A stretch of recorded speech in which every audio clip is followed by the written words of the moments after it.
Hello people of Earth, it's your pal the Orbital Outcast, Rad Gnarly, coming your way with another low-key broadcast. Today is Thursday, and you know what that means, 3 hours of contracts and contact in Fire Pro Wrestling World. But first I'd like to say hello to everyone on chat or checking us out on VOD. No matter where or when you happen to be in this great big old world of ours, we're happy to have you with us. We hope the day finds you well. Alright, let's see. We have a lot of interesting developments going on in the GWA at the moment. Let's pop on over to our offices to do some backstage work before we get our next event underway. All right, here we go. Let me just scoot on over here. We are in no condition to proceed. There we go. Human resources. How's our scouting squad going? Okay, so they just went out pretty recently, and these three are coming back pretty soon. I think this one's... If they don't come back with somebody, I feel like they've struck out the last couple of times they've tried. Interesting. Okay. I don't know if that's true. Maybe scouting's only failed once. Only once or twice. I don't tend to dwell on the negatives. Okay. Let's see. Let's check our stable work. I was already trying to put together in my brain, because if we look at our stable work here, the doldrums. Don't need to worry about that. Transfer wrestler. So Hino is currently hurt. We have Raven, like ECW Prime Raven, like Raven Prime. Current era Drew McIntyre, current era Ray Phoenix, and current era Yuji Hino currently on the shelf. So that's our first big heel stable that we got rolling. Now, what sort of a semblance of good guys should oppose them? I'm already curious. Ooh, that actually like went bing bong, like these two together. Sure. Austin, Paige, and then we got to have a third and a fourth. I don't want them to be as big as a Kenny Omega. I feel like they're going to stand on their own. Also, Austin isn't, I don't know. I don't really know long-term team-ups. The other way I was thinking of going was having Muto essentially start a gym with him and Okada, and then I would need a third and a fourth. Probably maybe Buddy. Hang on, here we go. Muto, Okada, Buddy, and Becky Lynch. That's interesting. I don't know why I went to those four specifically. I mean, I know why I went to these two. But more like a mentorship thing. I'm thinking in my brain, like in my headcanon, like Muto would, even though like Okada's already had a ridiculous amount of success for his age, I'd still want to like Muto could like help you figure out how to last even longer, because the guy's still going for some reason. Okay, so I don't want to involve the champ. They've had their run of trying to, run, like be part of training, like dojos or whatever you want to call them, training groups, and then running their own and seeing people, from within it ascend, etc., etc. So they've done their time doing that, but I mean, essentially, Wrestle 1, I guess, would be an example of Muto putting a promotion on his back. More than one, if you count...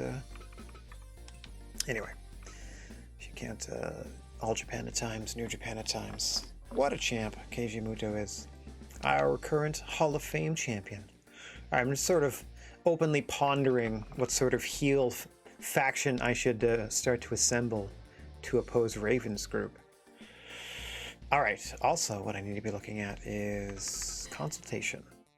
Oh, not a consultation. The personal advice. Your wrestlers are starting to lose trust in you.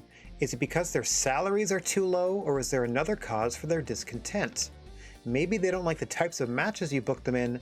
Be sure to take their fight style into consideration. And this brings me to a larger point, and I'm glad it does, because if you'll pardon me for one moment, I do believe this is worthy of bringing up... Oh, I don't even have my face here. Doink, doink, there we go. Well, I mean, it's going to disappear in a sense, but hang on. I think this is actually worthy of going to the GWA News Center. So controversy abounds as our two latest signees, Hall of Famers, Stone Cold Steve Austin and Shawn Michaels, are the only two wrestlers on the GWA roster who do not trust the organization whatsoever. So I think, I don't know which is which, but one is at a D trust level and the other is at a C. So we're not doing great. in terms of winning over two of the largest. I don't want to say two of the largest egos in the industry, because the industry is full of people with huge egos, but you know, two of the top dogs that really were not big on sharing, or were very particular, let's say, about sharing that spotlight. So far, what I've done is put them against each other, and quite honestly, they've been doing great. Austin debuted and broke the curse of the debut match by defeating Yuji Hino. And then Michaels came in, and for his first match, also continuing the breaking of the curse, so they might be turning the fortunes of new signees around. In his first match in the promotion, beating Steve Austin himself in what was a 100% audience-rated match, like a perfect, I mean, if you want to call it five-star classic. But the problem lies with the fact that, oh, hang on, is this actually making noise? Shouldn't be. Hang on. Mute you. My apologies if that was actually making noise. I don't know if it was. I think because I slowed it down, it might not actually be emitting anything. My apologies if that was like a 1% weird crowd through all that. I certainly didn't hear it. Okay. Anyway, as I was saying, we put them in the ring against one another, and they put on what, you know, in terms of a strong style match for the GWA audience, was a classic. Unfortunately, they're both showman style wrestlers, so maybe, you know, in headcanon they wanted a bit more, well, why are we having this match? Well, obviously it's a rematch from WrestleMania 14, but there's no build, there's no real way to get them involved in more of the story aspect, which I think is what they're lacking. Now, we run a risk of two of the biggest signees in the history of the GWA leaving pretty soon if we can't turn this around, and I gotta be honest, I have no clear idea on how to do that, other than continuing to put them in high-profile matches. Obviously not against each other anymore, but I also don't want to hotshot them title matches if they're going to win a belt and then quit my federation. So, bit of a conundrum, and that's all from the GWA news desk. I literally whipped up these graphics. I literally whipped up these graphics during the pre-show. Real quick, I just set a one-player versus two-player match between. I'm just gonna, be honest about it. Set up a quick one-player versus two-player match between these two, and as you can see, they're moving very slightly because they're actually two videos playing at 1% speed. I just made a green ring in Fire Pro that I call my chroma ring, and then if I'm, just sort of standing my wrestlers there, much in the way that I captured footage for the A1 Climax previews and stuff like that. This was done on the fly. I just literally applied the chroma filter in OBS, and it's just doing it. Anyway, let's get back over here to GWA proper, just so I could have a little news graphic over my head. All right, back over here. So that's where we stand in terms of how they say talent doesn't trust us. Is it because you're putting them in the wrong type of match? Because we are a strong style promotion, and those are two of the biggest showman style wrestlers of all time. It's just, I guess, a case of waiting and seeing if they start to come around to the fact that, as their last match showed, even under the strong style banner, they put on a classic, so they shouldn't need to worry about it. Like Rey Mysterio was a luchador, like one of the best luchadors ever in GWA Generation 1, and they were with us so long that eventually they turned into a King's Road superstar without changing their moveset one iota. They just learned to adapt to how the crowd reacted to certain things that they did. And I don't know, they're still eliciting a reaction, are Austin and Michaels. We shall see. As this version of Austin and Michaels will be slightly different than the one that we saw last week, because I did my usual update-a-roo after we signed some people. This week I preemptively updated one or two wrestlers that I am very interested in signing, because we can afford Hall of Fame talent for, I don't even know how long they're going to stick with us, but we're going to see if we can load up on a few more. Okay, so actually let me do management first. Okay, already taken care of that. We have, let me check my text file real quick. I got some notes about some help. We're going to be offering another promotion on this card, but we have 5 more roster slots eventually to fill. So we're going to start by bumping us up to 28 wrestlers total. We got some people hurt that won't be wrestling, but we can at least...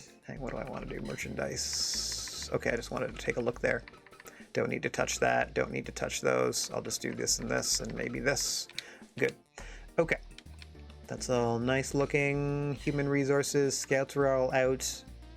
Everything else looks good. It's time to offer a job to somebody. And we're dipping back into the USA pool because it is our home base. And as much as I want to build the best roster in the world, I do need to appease the local fans. But if I can get people that are based in North America and are worldwide superstars, if you'll pardon the expression, why wouldn't I? So, to that end, I'm gonna throw some money at the Undertaker. Oh no, we've done it now. Dead Man Inc. Let's see if they're open for business with the GWA. Like, how could I not pay that salary? Like, if other people start getting upset because certain talent are coming in and the pay structure in the GWA is starting to go up, no problem. We got a 2-year contract where we're making a lot of pay-per-view money. I have no problem giving people raises. Happy to do it. Like, I'm going to stick to the lowest ones I can if they start to complain or lose trust, you know, as a businessman, but no problem starting to raise other salaries to rise. Try to aspire to be as good as the legends that we're bringing in to bolster our roster. So, starting with the Undertaker. I don't know if I didn't do anything, but I'd like to do this anyway just to be sure. Back to human resources, back to offer contract, back to North America. All right, let's sit down somewhere. $2,500. I'm pretty sure he probably had a steak dinner. We're going to try to lowball the Undertaker. I don't know. Well, like 3 strikes, right? We're going to low, mid, and high him and see what happens. Got to start with lows and see if we can save ourselves a buck or two. You know you're going to make it back in merch, Undertaker. You know you are. Come on, buddy. Doesn't agree to the terms. No problem, no problem. We did underbid them. Okay, I was crossing my fingers for a mid-tier signing bonus anyway. 50 G's ain't too bad. Like, we could afford the 100. That's not the issue. I'd just rather not spend it if I don't have to. So, we get back to the table.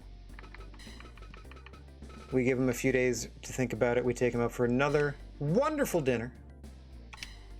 All right, here we go. Slide another contract across the table.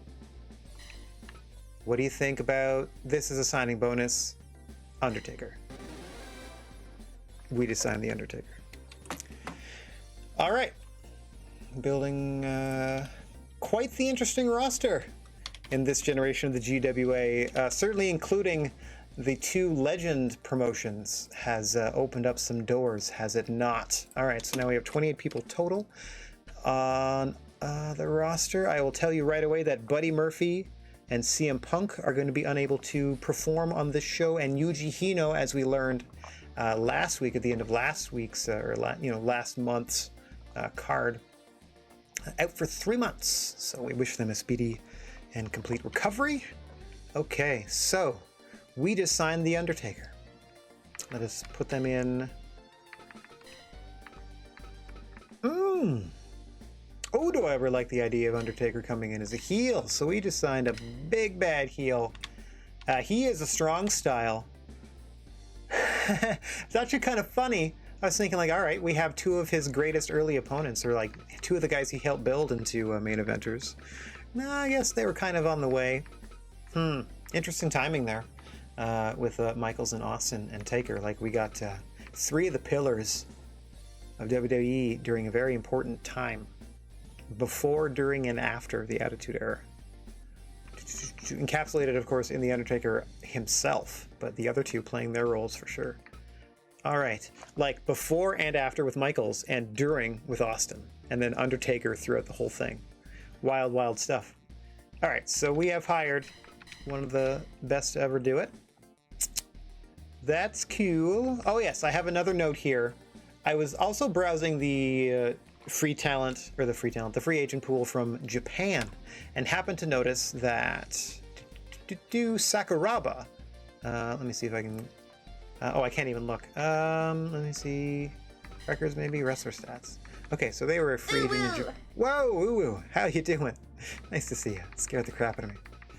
Okay, there we go. Kazuchi Sakuraba. He's got a belt. He's the Noah champion, and then he quit their promotion we are friends with the promotion Pro Wrestling Noah. So I'm going to invite Sakuraba to our show, and then I'm going to invite somebody from Noah to our show, and hopefully they can take their belt back from the IQ wrestler there. How's it going, Uwo, by the way? Hope you're having a good one. Nice to see you as always. Love that you announce yourself. I don't love it. It scared the crap out of me. I got this up way too high. There we go. It's not the appearance of the sound. It's definitely the volume in the old brain pan. Okay. What did I want to do here? Do another quick save. Every time I look at any screen, I just save it just because you never know when things crash. All right. We're going to invite from the free agent pool. Where are you, Sakuraba? There we go. Kazuchi Sakuraba, current Pro Wrestling Noah Heavyweight Champion, aka the GHC Champion, GHC standing for Global Honored Crown. In real life. Here it's just the Noah Heavyweight belt. But he quit the promotion apparently. That's why he's in the free agent pool. So we're going to do our buddies a favor, try to get him back here. At great cost to ourselves, but that's all right. I'm trying to help out one of our friendly promotions. Oh, don't agree with our wrestling style. See, that was the only other problem. I'm going to try 2 more times. It's not going to work, but I'm going to try 2 more times.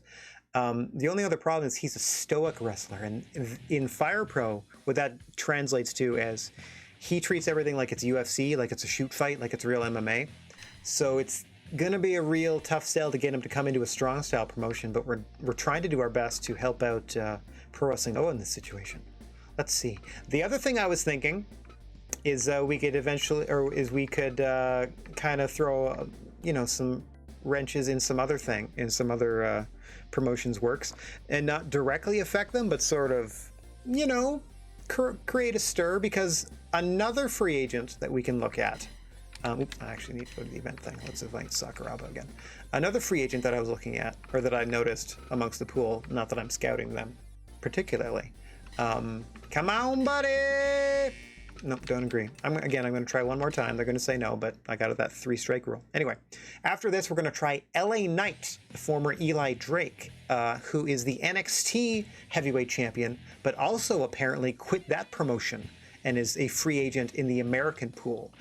If I can bring him in and then invite a friend from one of our friendly promotions and give them a shot to bring the NXT championship to their promotion, that might be an option to explore, because maybe they can figure out how to form a relationship with NXT, or maybe that'll sour their relationship with NXT. I don't even know, but we'll see. Just to try to get more belts into promotions that are friends of mine without, it's not my fault that the guy quit. Anyway, I'm trying not to directly steal belts and sync promotions, but if I can keep more title belts in the flow of everything, I think that's better for the wrestling universe overall. All right, so back to human resources. No. Wrong again, dum-dum. Back to events. Down here. There we go. All right. Sakuraba. Are you sure? Are you very, very sure this is your last chance for this month? I don't think this is going to work, but here we go again. I mean, it's a pretty decent sum. You're making almost 20 grand off a one-time appearance. Yeah, I don't really like our wrestling style. And I'm certainly not going to change it for one show. So, let me... I'm done with Sakuraba. I don't necessarily need to back out of this. Okay. Now, who else was I thinking of bringing in? That would have been LA Knight. Let's do this alphabetically. Because if you look at this... Yeah, that is the NXT Heavyweight Championship that they have. Also another showman. We'll see what happens. Fingers crossed. They cost way too much for who they are and what they bring to the table, but another mismatch with our promotional style. Let's see if they want to come on down. Again! Dang! All right. So that tells me that, I'm still going to try it twice more, but that tells me that I don't see them coming in. I'm trying to keep the titles as active as possible throughout the whole wrestling landscape. I don't mind if they don't belong in my, they're not part of my promotion specifically, but just lying dormant in the free agency pool is such a waste. Okay. I keep doing it because I'm like, where do I see everybody to hire them? I'm not hiring people. I'm inviting them for a one evening picnic. Picnic. Come picnic with us in the GWA. Come on now. That's 2 strikes. 1 more and they're out as well. I'm gonna probably do a quick refresh of the free agent pool looking for belts again. And I can do that really quick. It's gonna look kind of weird on camera, but I can do that really quick. You just skip through the profiles and look for the little belt thing to flash. And if it flashes, stop, dum-dum, and back up. Okay. Events, invite. Aha, I got it the first time that time. Over to North America this time. We struck out with who we wanted from Japan. Let's try instead. Come on, LA Knight. Just trying to get some guests in here. We have a card to fill. All right, again, they do not agree with our style. We don't have to worry about inviting them again, so let's not. Okay, now we have an uneven number of our roster available. Oh, we may have changed that. No, it's still uneven because we have 3 people out. We hired the Undertaker, so we have 25 people available of our 28-person roster. Boop-a-da-boo. Okay, so let's hire or borrow 1 person who has been... Darby has been saying no for the longest time. Let's, give him a shot. Let's hope they're fans of our product. We're a much bigger promotion than before, and they kept turning us down. How about now, Darby Allin? Not in this sort of event. They don't even know what we've booked yet, because we haven't booked anything. That's weird to me. I don't know what that means. Not in this sort of event. Maybe if I booked a tournament, they'd be like, oh, yeah, but they don't know what I'm going to... Like, you know what I mean? I can't even hint at what the card can be before I have all the talent for it, because I can't book a thing, book like a few matches, back out, hire somebody, go back in type of thing. Dang. Okay. Dang. All right. Nobody wants to work with us. How rude. Could be anybody. I'm just trying to bring in people that'll, put some butts in seats. Put some butts in seats. Even hiring China would do well. Going for popularity. Ooh, Dusty Rose, baby. Well, that'd be interesting. Oh yeah, Eddie would be a good hire, like full-time. You want to come hang out, Eddie Guerrero? Nice. Okay. Eddie's in. That is a very respectable replacement. Not a replacement, but was kind of let down about certain other things, people not wanting to be here. Oh geez, what just happened? I may have accidentally pressed... What on earth? I may have accidentally pressed a Windows button because some real silly window just popped up. All right. Eddie Guerrero. In from... Oh, freelance, doesn't really matter. So, year 3, month 9, I'm going to say. He says, without being able to look. Yeah, because I wasn't actually able to see my game screen. Okay, so Eddie Guerrero is in. That's fun. Let's put them in a fun singles match that you wouldn't see normally. I mean, my initial instinct is let's do Eddie Okada? He's used to fighting people that use the frog splash as a finish. So that's could make for an interesting dynamic there. All right. Before we do anything else, just a regular event for us, please. Starting with, let's see, what shall we put on the line in our 7-match card? We just did Kenta Kobashi just defended the GWA title against CM Punk. Ilya Dragunov mopped the floor with Ray Fenix and won the GWA Junior Championship. In our last show, Ilya Dragunov, I honestly don't know who's going to be able to come in there and wrest the title away from them. My word. I didn't have anything in mind for month 9, but it looks like our freshest champion, at least our freshest championship, is Keiji Muto. This is why I wanted to bring somebody else in with a belt so that we could have at least 2 title matches. You know what? I'm going to try to do that still. So let's, I'm not opposed to booking a straight up champion versus challenger match and inviting 2 people from a promotion that we're friends with just to have another title match on the show.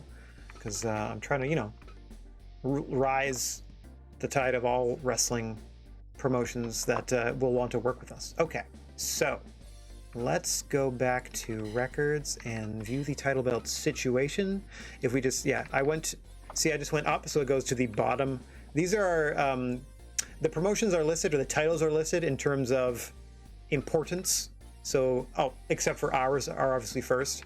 But then if you look at the actual wrestling landscape, the WWE championships are first, and then the New Japan. So that's like the biggest American promotion, the biggest Japanese promotion, back to AEW. So AEW is still like the second American promotion, probably. I'm going to say NXT's next. So yeah, so on and so forth.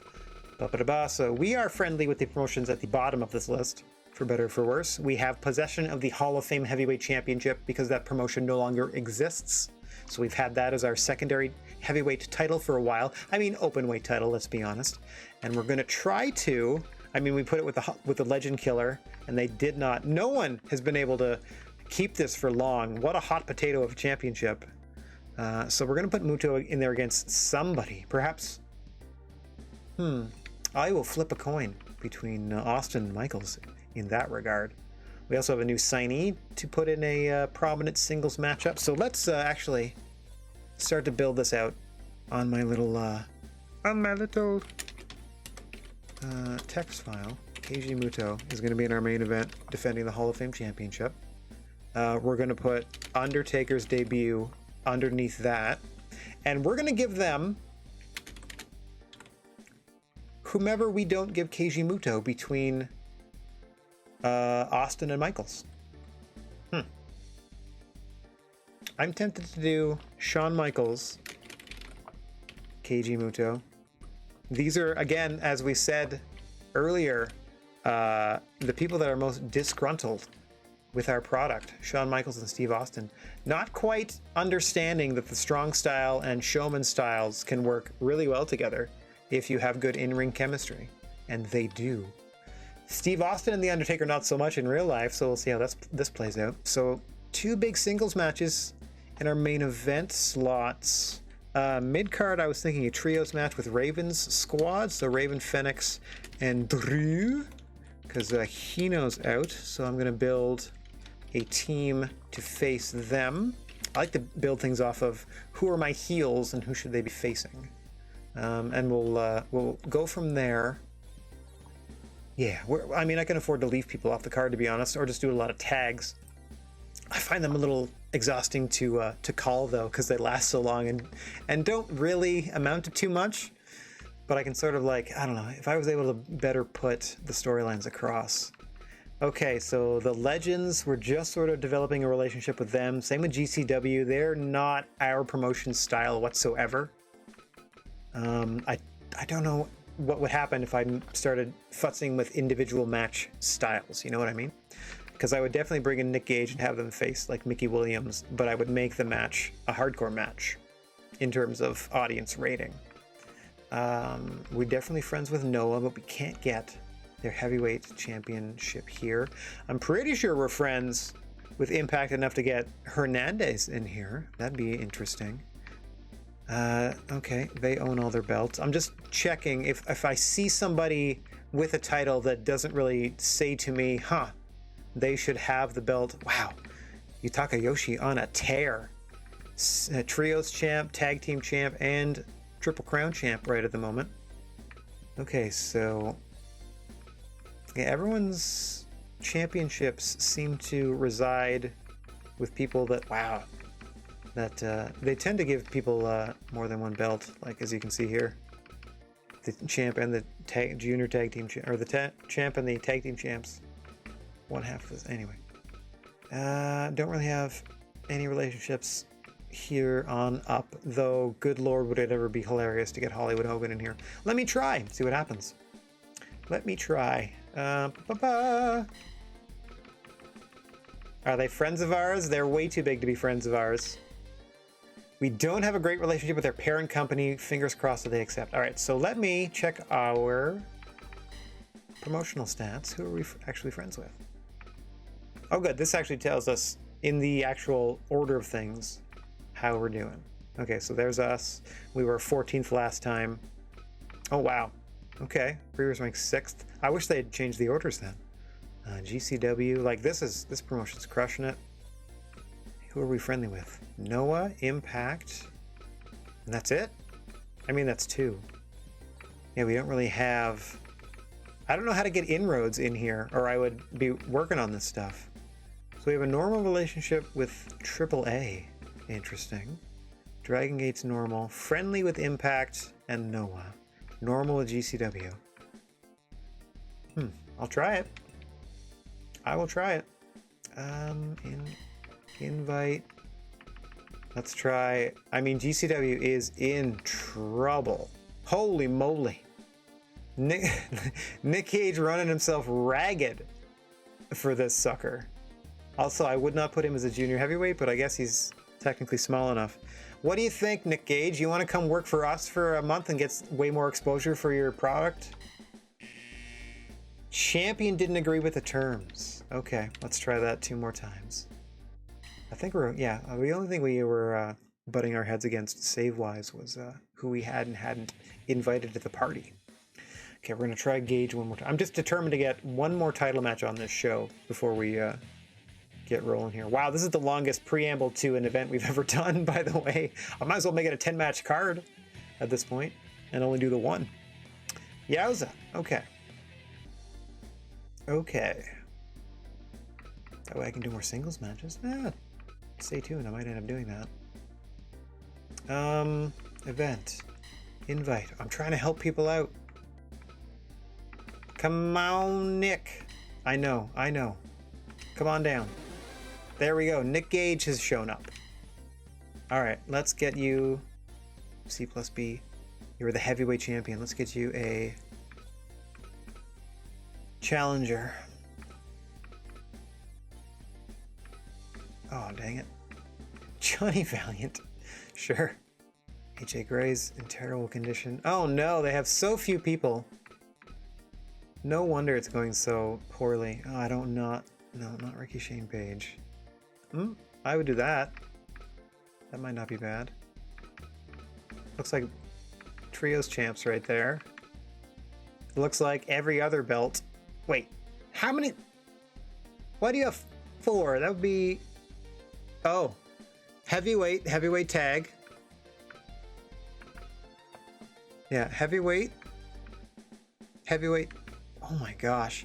Okay, so Nick Gage is the heavyweight champion, is the junior heavyweight champion, is one half of the heavyweight tag team champions with G-Raver, and is half of the junior tag team champions with Delilah Doom. Simultaneously. Nick Gage is GCW. I don't even think they're going to put a show on if I'm able to hire these two.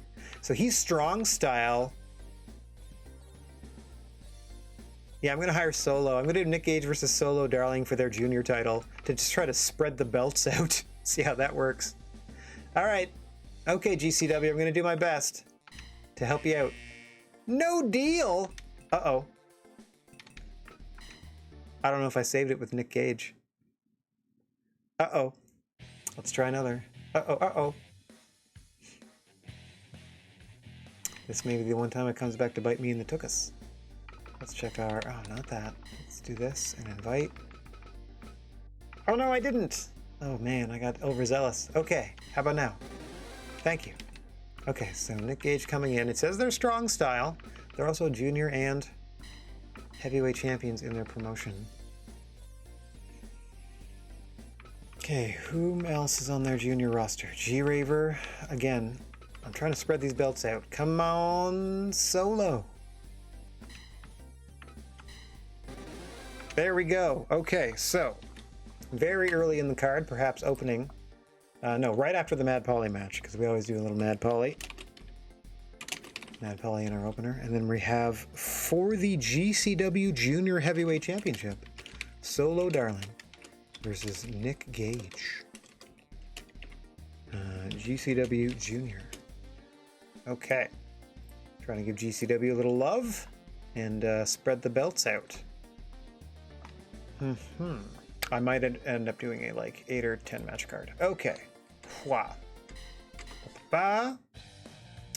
Now I can do our title match, tentatively booked for the 7 slots. Look at all that. One dude. Oh, yeah. There we go. Keiji Muto. Be taking on... Who did I say? This is a weird one. This is a weird one. Okay. Shawn Michaels.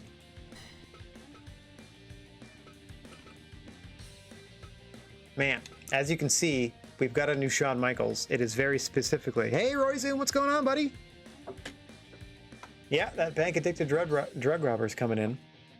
We got to give them a boost because they're, unfortunately, they only have like 8 or 10 contracted wrestlers. So they're putting on like 3 and 4 match shows. We're doing our best. I see right now that we're currently booked for a 40,000 seater. I'm probably going to scale that back to a 15,000 seater, depending. But here we go. So this is a big risk because, as we said at the top of the show, Steve Austin and Shawn Michaels, our 2 new assignees, already have a huge problem with the creative direction of the company, even though they both looked spectacular in the 2 matches that they've had. Like Austin has had 2. Michaels in his debut put on a 5-star classic against Austin. But either they come around to the strong style matches we're putting on, even though the crowd still loves what they do, as they in their showman mindset, or we lose them. And part of keeping them is we're trying to give them opportunities to shine. So Shawn Michaels versus Keiji Muto in our main event for the Hall of Fame Championship. Now, what we also did was hired ourselves Dead Man Inc. Let's go down here. Where are they? There we go. The Undertaker. Newest signee. Oh, nice work.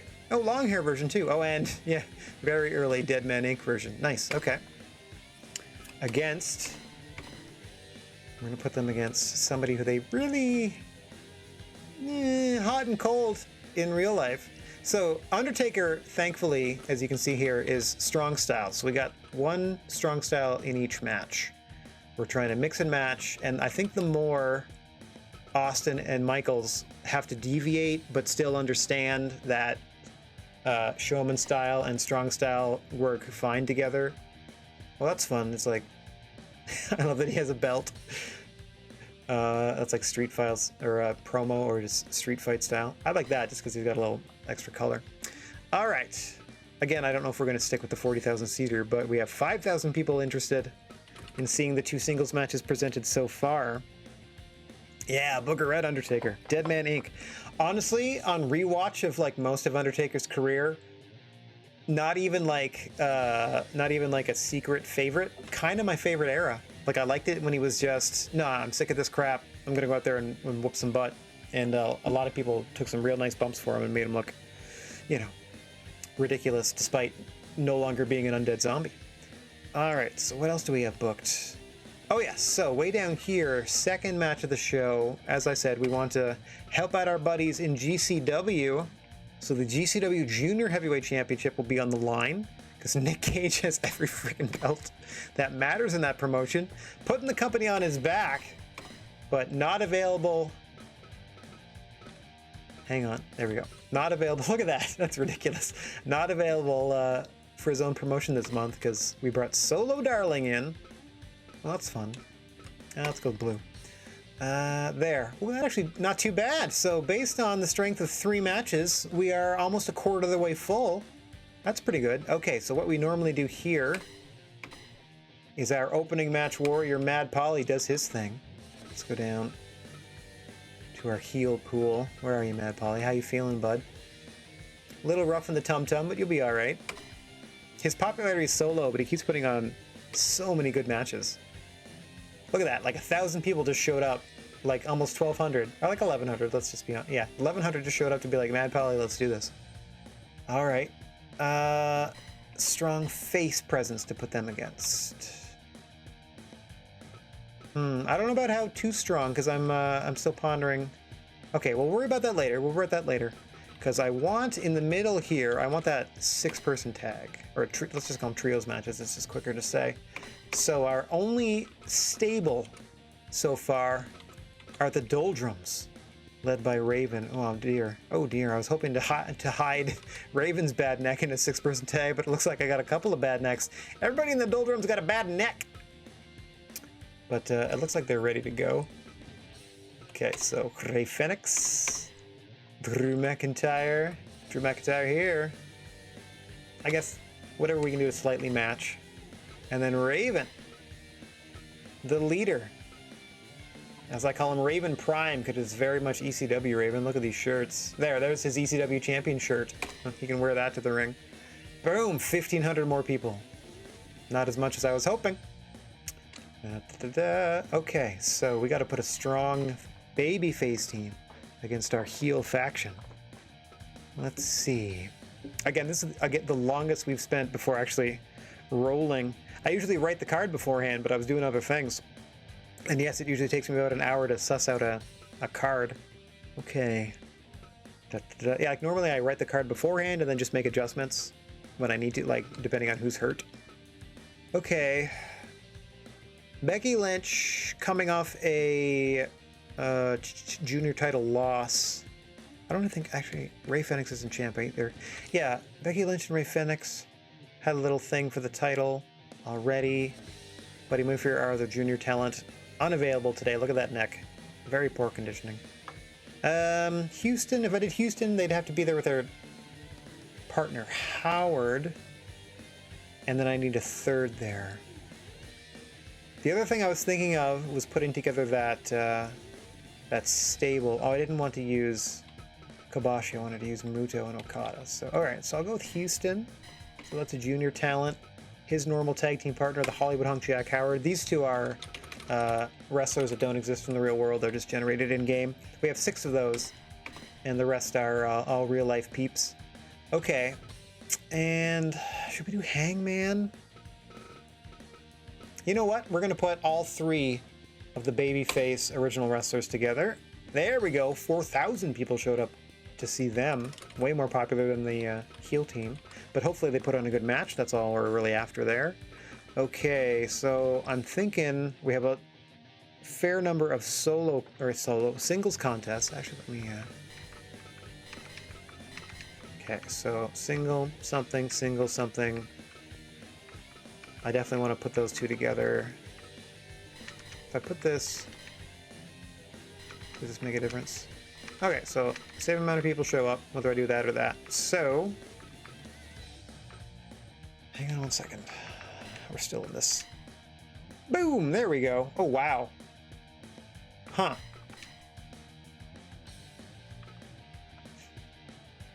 Oh, wait a minute. $20. Normally I do this. That's more like it. Normally I do poster? No, normally I do print ad. Yeah, normally I do print ad. $20. Okay. Back to our 15,000 seater. I don't know what we were rocking with last time that we did the gate that we did, but no such luck today. So Mad Polly doesn't even have an opponent yet. We're going to worry about that in a second. Above Nick Gage, but below the stable we're trying to get over here. Let's do a tag match. How's Dragunov? How you feeling, Dragunov? Our new junior champion, Ilya Dragunov. Feeling great, kicking butt, taking names. Okay, Randy got it handed to him a couple months ago by Keiji Muto. Like, his legs were red. They are not feeling great, but we'll see how he does. We're going to do Randy Orton and Ilya Dragunov, our junior champion. They've teamed before for us and did quite well. I think they appreciate each other's fighting style. So, against them, let's get a strong face team going. I mean, gotta get our champion involved somewhere. So, who do we want to put? That looks good to me. Let's do Keith Lee and your GWA Heavyweight Champion of the World, Kenta Kobashi. There we go. That's way too low. Now, just out of respect for the champ, I'm going to put them up in one slot. Let's see if they do more. Yeah, they do more. Watch this. Okay, that's the same. No disrespect, but, you know, these two are fairly new. So Undertaker's debut gets bumped down a notch because the champ's now wrestling. And see, we're almost at capacity. All right, we got a bunch of people that were not on the card yet. So I can do another, let's say, 6-person tag here if I'm, feeling up to it. Here we go. 6-person. heals. Oh, I can do way more than that. Oh yeah, Punk's off the show. Condition good. Look at his neck. I'm keeping him off the show just because of the condition of his neck. But we updated our Punk, as you can see. We have his face. I think that's a more accurate representation of some of his tattoos. And certainly his trunks and stuff. Bullock and Mastiff, a regular team. Also Rojo and Tejano. We got a lot in the, we are a heel. I was gonna say heel heavy, but we're not even that heavy. Let's do an 8-person tag. Just because we haven't run one of those before. So now I can do all or both of these heel teams together. Mastiff and Bullock, who have been teaming regularly. And the Junior Achievers, Dragon Rojo Jr. and El Tejano Jr., who have been teaming regularly. Okay, we've already filled the place. They don't even have opponents. We don't even have opponents from Mad Polly. Or, okay. Okay, so I can try turning down the advertising, or I can turn up the ticket price and see what happens. All right, so our first ever 4-person. I'm gonna make it elimination, just because it's a 4-on-4 match. Okay, so we're trying to get some new people over. Who do we want? And oh, Becky Lynch is facing Mad Polly, and the others are in this tag match. Okay, welcome. Becky Lynch joined the promotion and immediately got a title shot. So that was sort of a way, kind of the opposite of the SummerSlam booking, where we have humbled Becky Lynch because she did not do very well in that title shot against Ray Fenix. There we go. So now we're starting her over at the bottom of the card against our opening match warrior, Mad Polly. Okay. And we have 1, 2, 3. Do we seriously have... does this work out? Okay. They're hurt. And I just don't want to use these. Wait, who else am I using that's hurt? That I shouldn't be. Hang on 1 second. Oh, Buddy Murphy I can't use. Yeah, Buddy Murphy's too hurt. Ooh, interesting. Interesting. Okay, so here's what I'm going to do in this situation. Becky Lynch, now on the team. So she gets a chance to start redeeming herself. A little step up from the opening match. We'll put her against Mad Polly maybe next month. But because I have Mickey Williams and Thomas Walker just chilling. Let's see who's more popular. Mickey Williams, Mad Polly. A little heel on heel action to open things up. That thing is going to get bloody with the Hell Knight involved.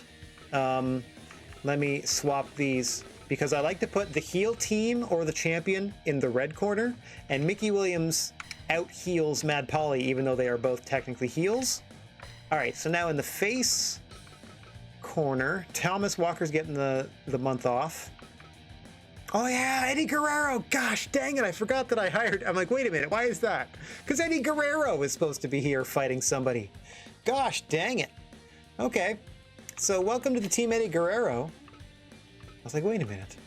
Why do I have a sneaking suspicion I've thought of this earlier? Okay, so Becky Lynch is going to get that Mad Polly match after all. Good for her. She deserves it. Likewise, we're going to put a heck of a team with Eddie. Okay, Okada, Eddie Guerrero, Kazuchika Okada, Kenny Omega. Oh no! Yeah, and Adam Page. Okay, that worked out.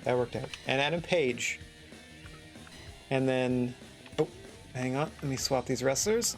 Mad Polly and Mickey Williams, because, sorry, Mickey, you just got bumped because we're trying to build more people. You're already over as a dirty, dirty heel. Okay, so this actually is better for me because I get to book the people, I get to book a full card.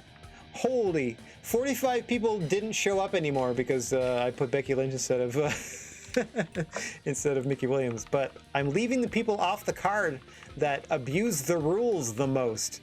So in my estimation, that's a win. Okay, let's see. Still a full house. Still a full house with no advertising. $40. Print ad. Okay. But I'm making 600 grand. So I think I'm okay with the TV commercial expenses.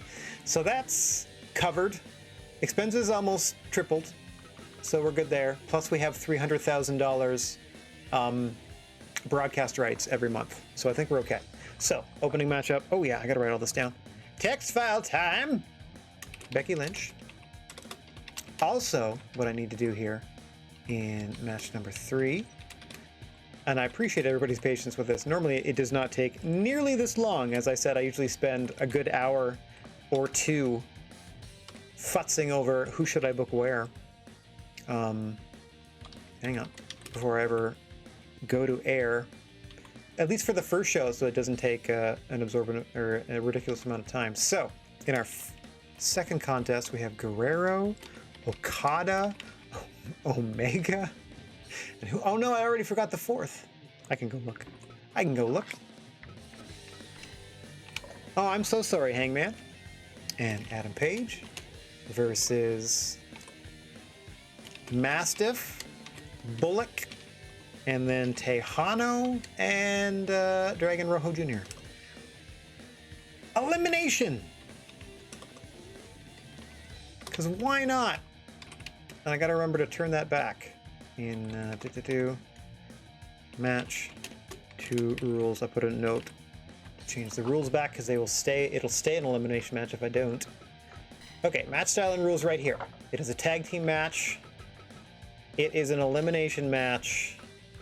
Rope breaks are on, cut play is on, DQs are on inside the ring. There's no count out or DQ outside the ring. I don't have entrances on, so that doesn't matter. Ooh. No, if I made it tornado, I wouldn't be able to do any commentary. I'd just be like, lots of moves. Okay. So we're gonna leave that as is. Perfect. So that's now an elimination tag team match. And then we're helping out GCW with our guests here, Nick Gage. Let me write them down. Nick Gage from GCW.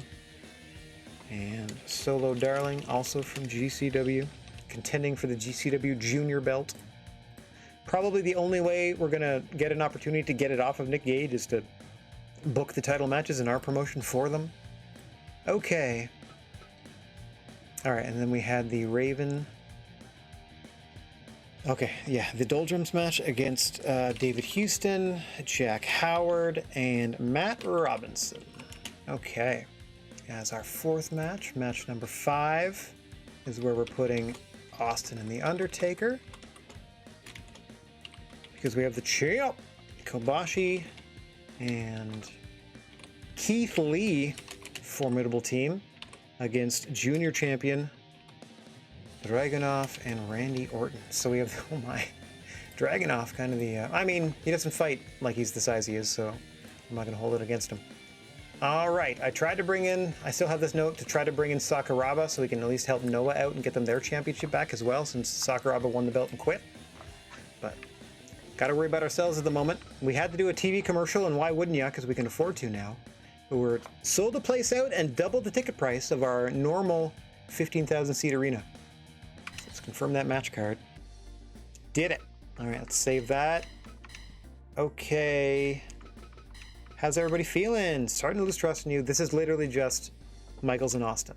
Hate me. Well, don't hate me, but they're not quite sure about the strong... Okay, sorry. Strong style versus showman style. All right, everybody saved. Hopefully everybody shows up for work. I haven't even done... Hang on. A little bit out of it here. Haven't even done merchandise yet. Okay, so we got the 15,000 seater. So I'm not going to go too hog wild on this. Probably a 3 and a 3. If we don't sell them all this month, we'll sell them next month. 3 and a 3, and probably just a 1 for this. Okay, so 460 grand. That's all still covered between attendance and our $300,000 that we get every month for the broadcast contract. That's why we're able to sign these legends like Austin, like Michaels, like Undertaker. We can afford to take that hit.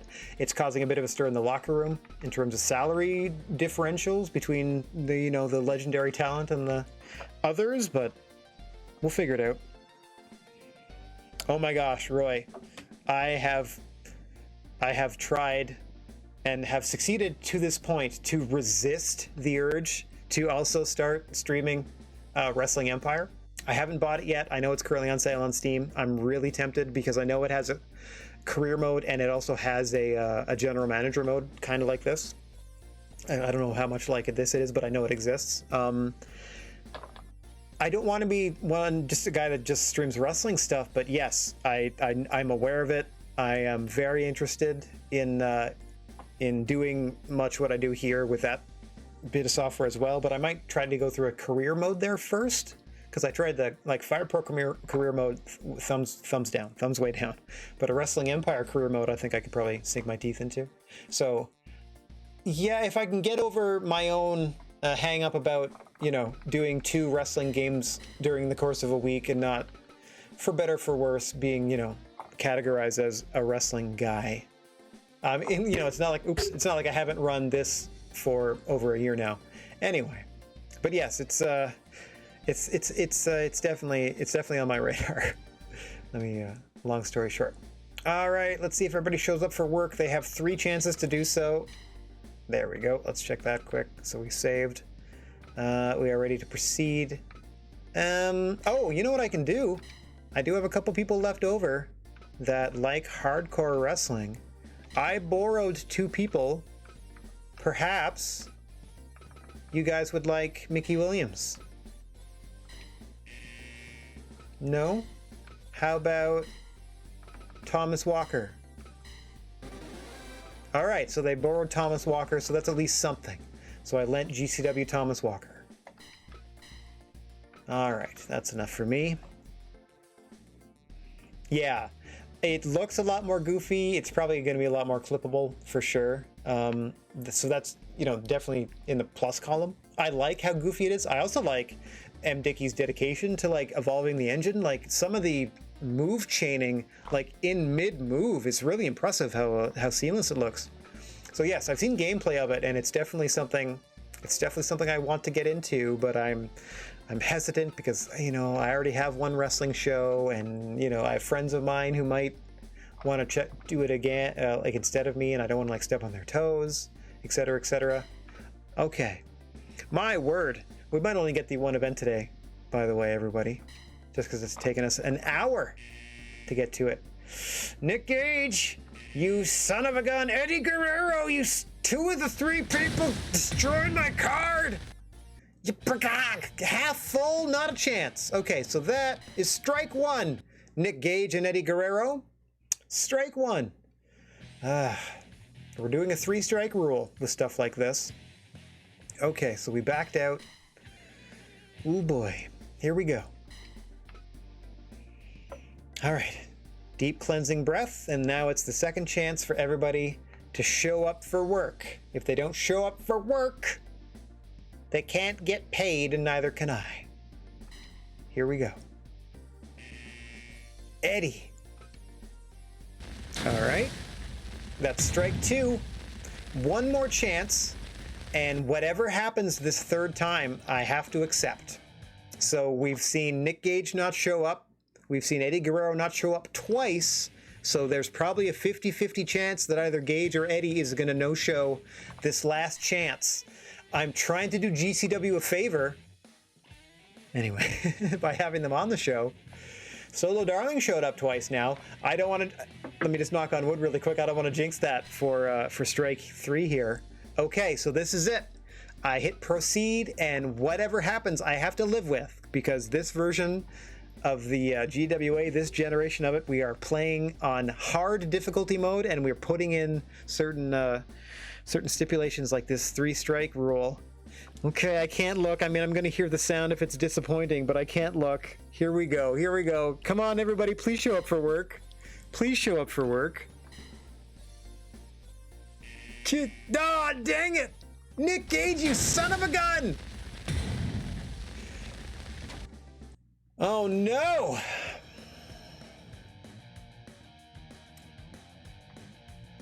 Nick Gage doesn't show up. That means 2 guest talent right off the card, because there's no GCW championship match if Nick Gage doesn't want to show up to defend his belt.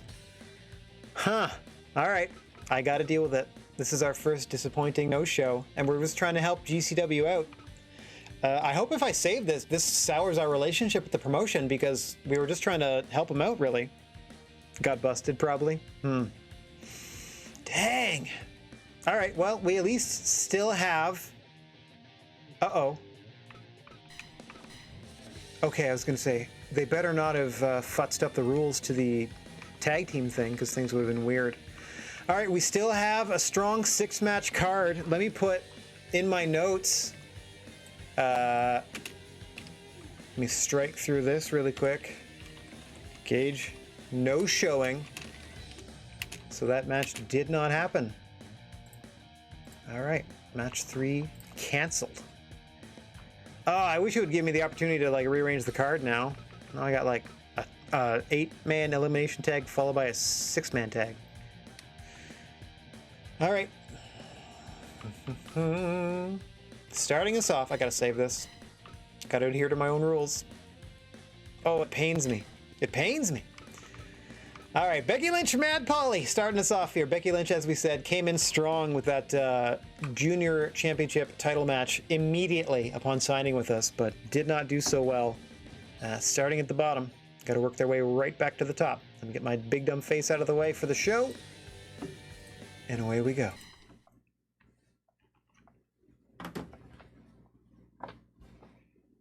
As always, the creature on feature, the senior official here in the GWA, Mr. Bigfoot rings the bell and we are underway. Strong Joshi style slam there, excellent display of power from the man Becky Lynch to open this contest. But Mad Polly is a weapon programmed to destroy in the opening match. And the opening match only. Put him anywhere else on the card and he flounders. Loves to open the show. See if Becky Lynch can survive the onslaught. Start her ascendance back into title contention.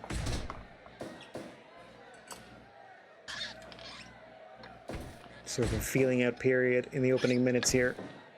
Exchanging strikes back and forth.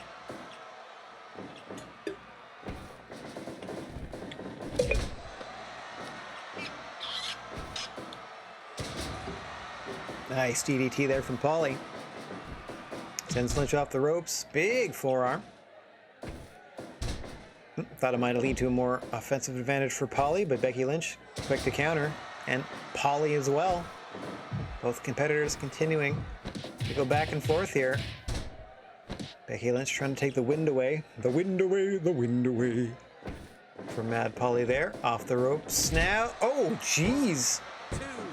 Turning that weakness into a strength with that Luthez press for Mad Polly, almost engulfing Becky Lynch there.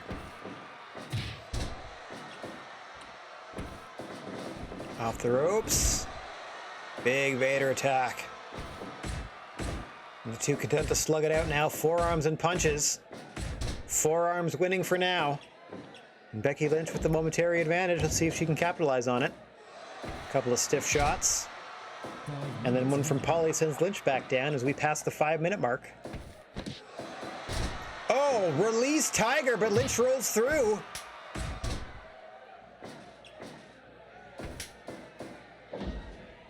Starting to work the arm as Lynch. Almost as though that release Tiger woke her up. Spiking Polly once again with the DDT. Now sending him off the ropes, but some poor ring positioning.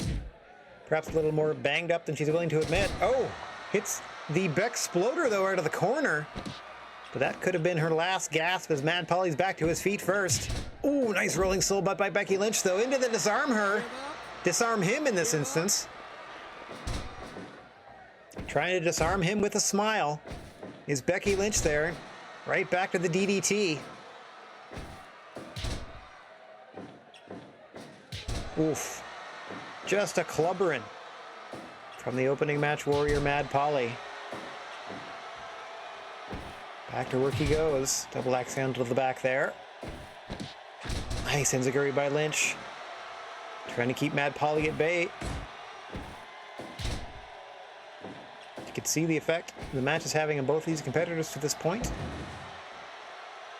Both starting to get a little winded. Nice snap suplex there from Lynch. Maintaining the offensive advantage.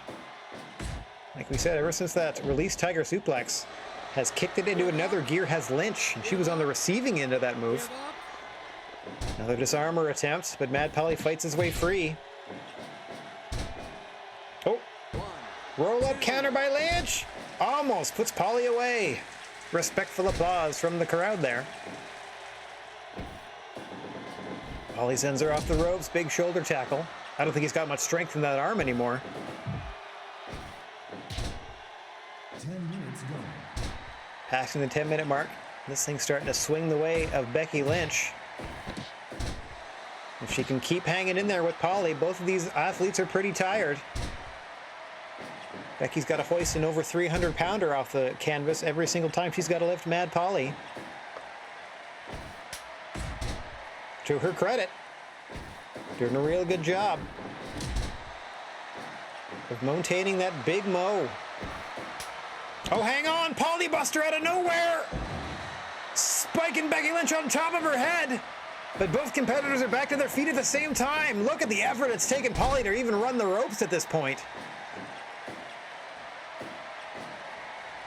Becky Lynch getting hit with some big bombs for Mad Polly, but fighting on and fighting strong. Oh, down with a huge clothesline, though. Can Polly take advantage and get back into this? It looks like he has nothing left. Tank looks to be running on E for Mad Polly. Got to find some time and space to catch his breath. Lynch is affording him neither. As we're cresting towards 15 minutes gone in this one. Things are starting to heat up in your opening contest.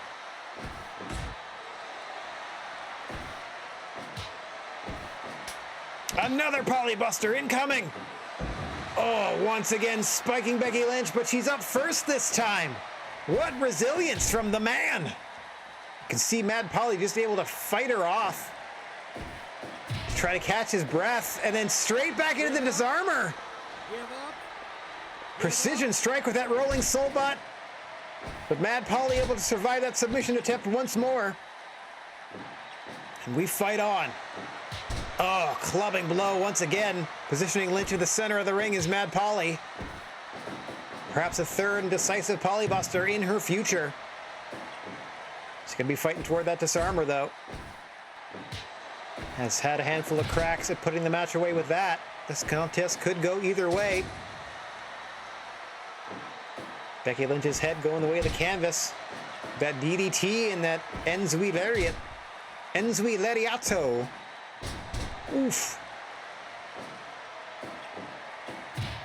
Rolling soul butt kicked him in the kidney that time, it looked like.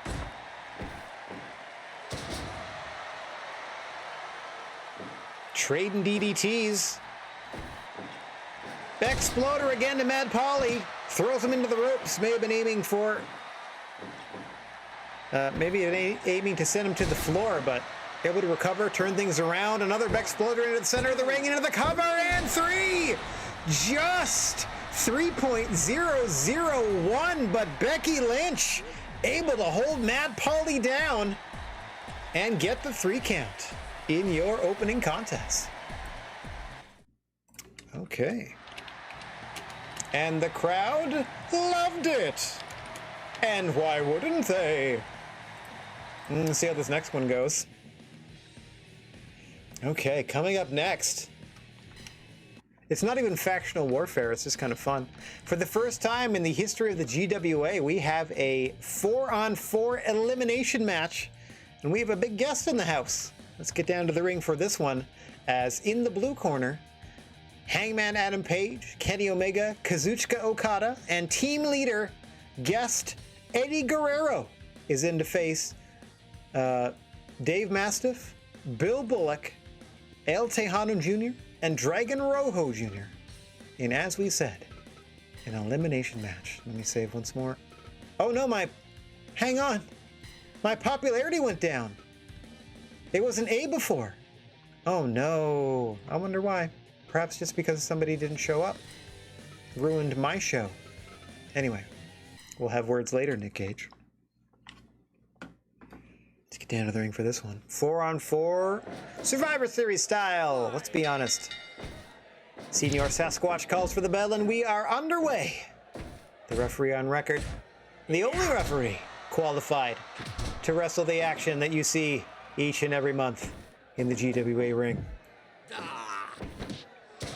Dave Mastiff in there with Eddie Guerrero. Hammer fist to the face of Latino Heat. Another one there from Mastiff, quickly tagging out to Kenny Omega. Is Eddie Guerrero. His first encounter with the GWA talent, and the competition is fierce. Kenny Omega can tell you about that. Lost his first, I think, 3 singles matches in the GWA before finally securing a win. I've never seen so many people kick out of one-winged angels. Seems to happen once per match. Seems to be his new gimmick here. Nice forearm shot to the back of the head of Dave Mastiff, and he's had enough of Kenny Omega for the moment. Little magic to be killed on the way out. And here comes El Tejano Jr., one half of the Junior Achievers, his partner, Dragon Rojo Jr., the masked gentleman. In the maroon, gold, and black. Speaking of gold, in comes Rainmaker Kazuchika Okada for the blue team.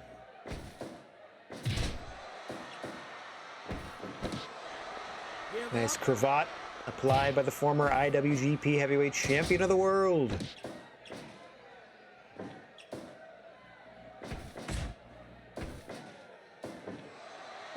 Suplexing El Tejano Jr. out of the ring, and this could be chaos as there are no countouts or DQs outside of a GWA ring.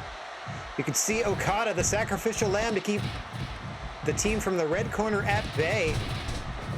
Meanwhile, Team Blue trying to triple team El Tejano Jr. Nice Ushigoroshi there. Meanwhile, Okada getting double teamed, triple teamed, trying to keep Tejano's partners at bay, but putting his own body on the line, kind of evening things out, one would say.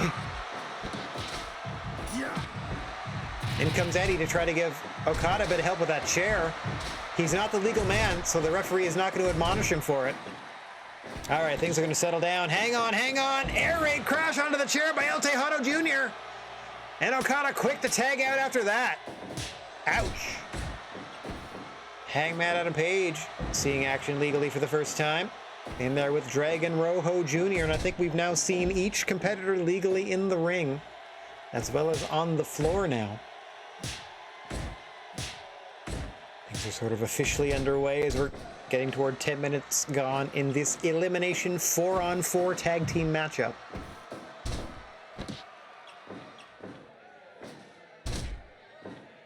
Dragon Rojo Jr. taking the measure of an Adam Page there. Electing to leave the ring while he still had the advantage. And now the convict Bill Bullock in there with the Hangman. Getting suplexed to the outside is Bill Bullock. Page retreating to the center of the ring to catch his breath. Bit of sportsmanship there from Hangman Adam Page. His tag team partners were looking for a little bit of a melee, but the red team did not engage, and we fight on. You can see the steel chair that Eddie Guerrero... Hang on!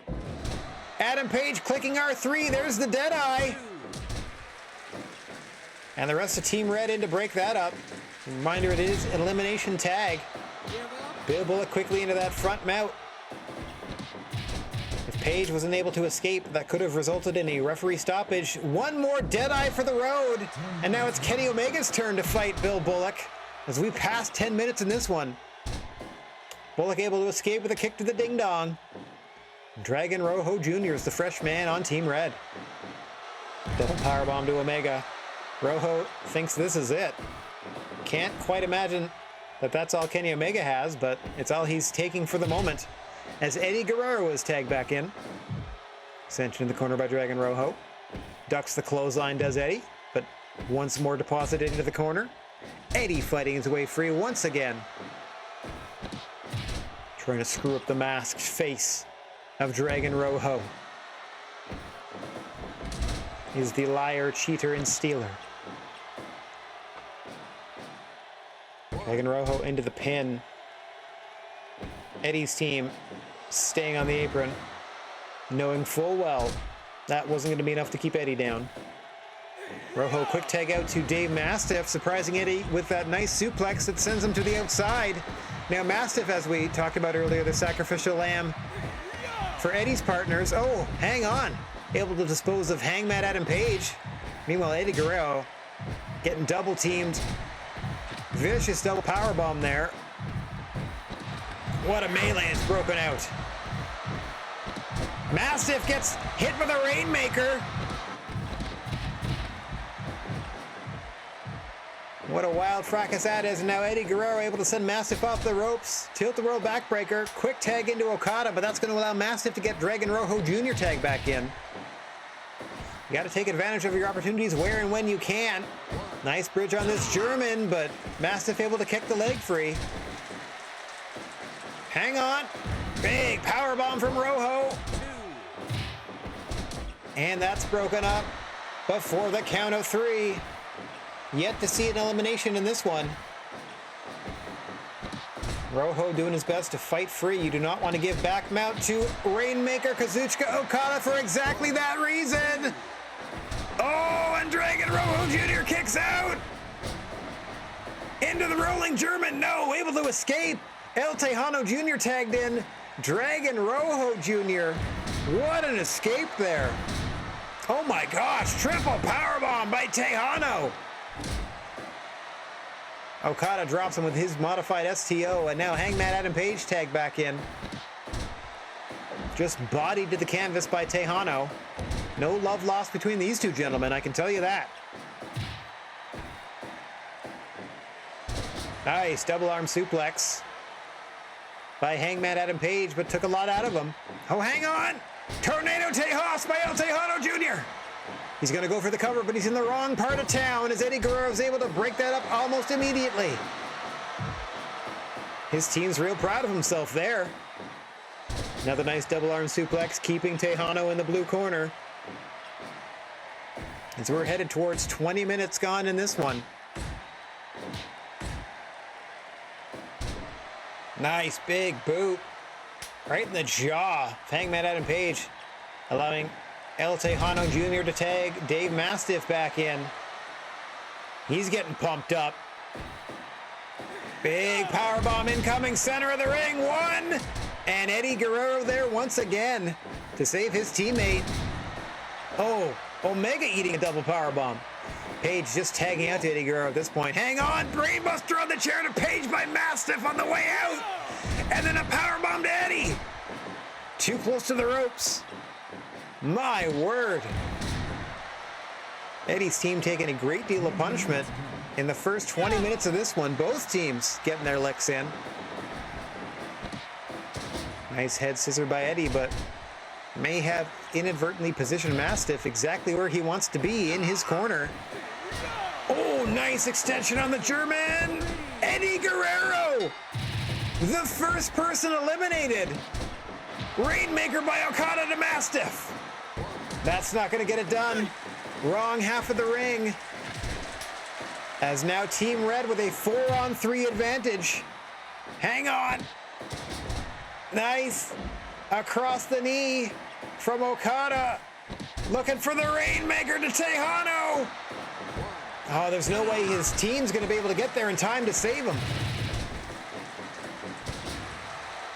Pin is broken up. Tejano hanging on by a thread here. Finds himself in the blue corner. Nice. Fireman's carry into a suplex by Okada. I'm sure he's got a shorter name for it, but I do not know it. 2 in a row, but he made the tag, and Omega is fresh. You can see Tejano favoring the neck already. Omega says this is it. Big drop kick to the back of the head, stomping away, working the head and neck. Tejano's had enough. In comes the convict Bill Bullock. Omega fights them both off. Slugging it out with Bill Bullock is the cleaner Kenny Omega, and he gets the advantage. Drops Bill Bullock once more.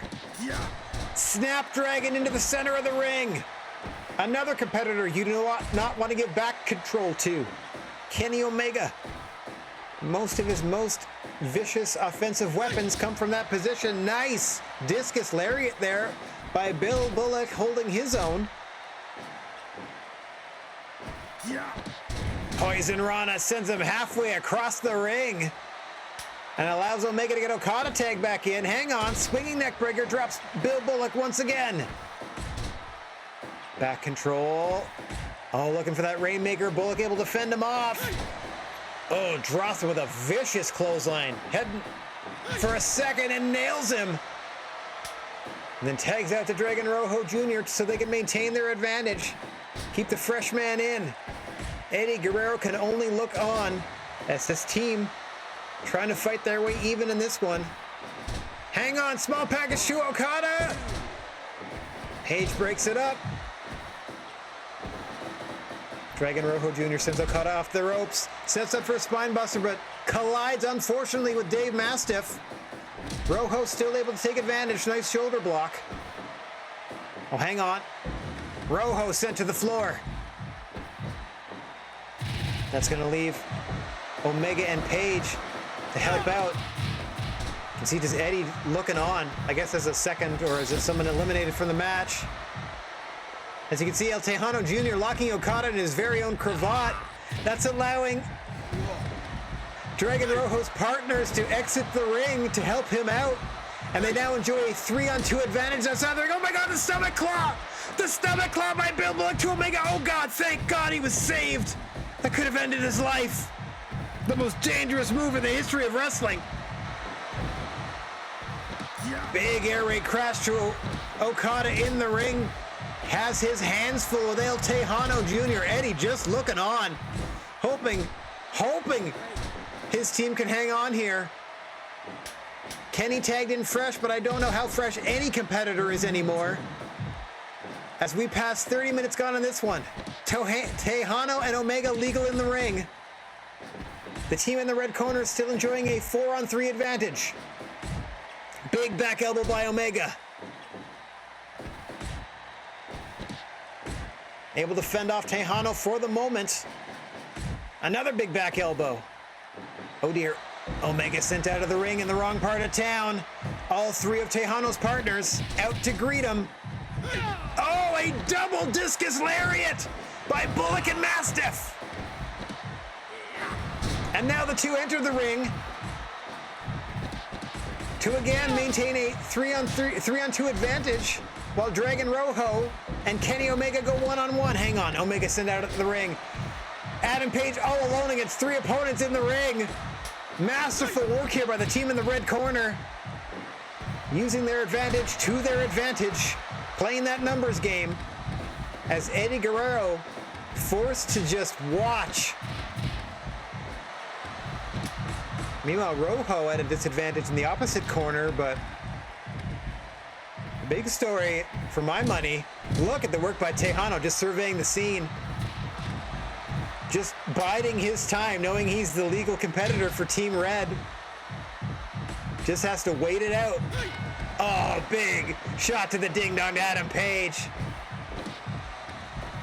Bullock and Mastiff going to work in the corner. Oh, geez. Big swinging black hole slam to Omega, but too close to the ropes. Things looking dire for Team Blue here. Scooped up again, another air raid crash. Everybody in this league hates necks. But Omega able to tag out V-Trigger, Golden Trigger, with Okada. Rainmaking Trigger.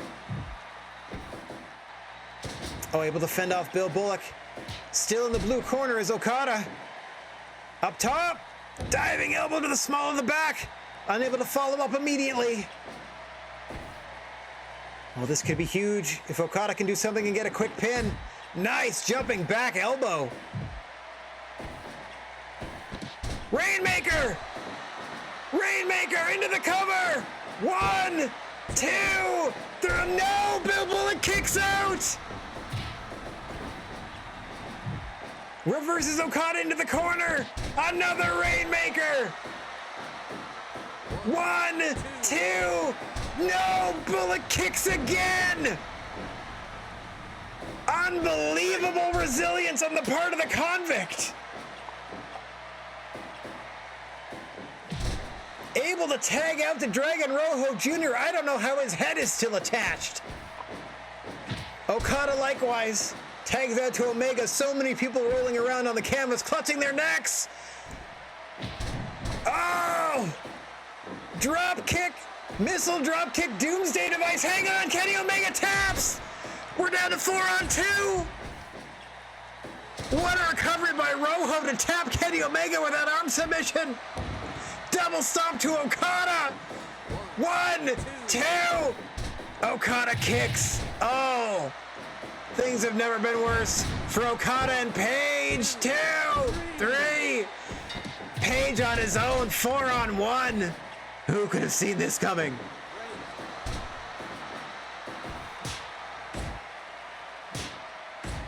Hangman all alone. Unbelievably, Bill Bullock kicking out of 2 Rainmakers in a row. That has got to be the point where the momentum in this match irreversibly shifted. Hangman Adam Page, I got to tell you, I don't know how he can survive this. Oh, double arm backbreaker across the knee. Nice underhook to set it up. Big double axe handle. Sending Massive to the floor, but that's going to come back to bite Adam Page. Oh no, now Page sent to the floor. All 4 members of Team Red can wail away. Hang on! Oh, almost got the dead eye.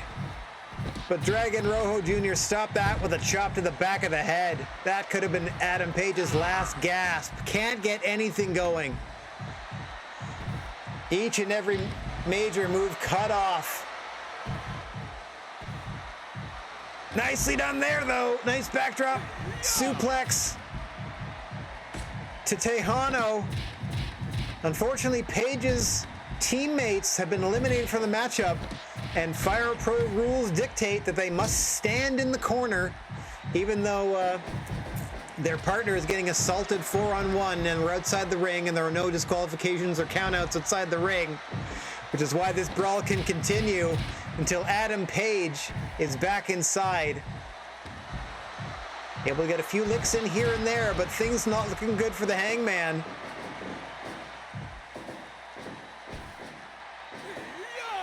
Huge powerbomb by Mastiff, but too close to the ropes.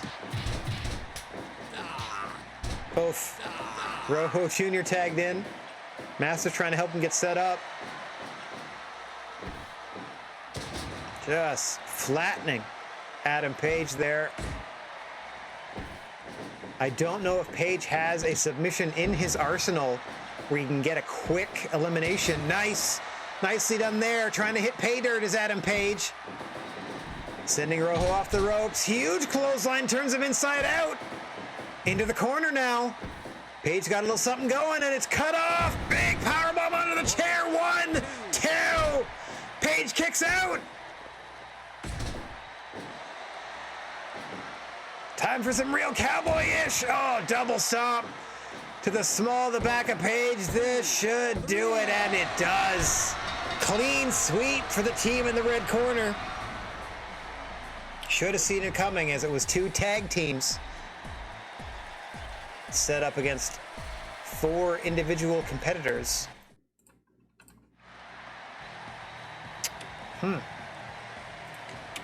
And in what was essentially, well, what turned into something that could be technically billed a squash, it was a clean sweep after all.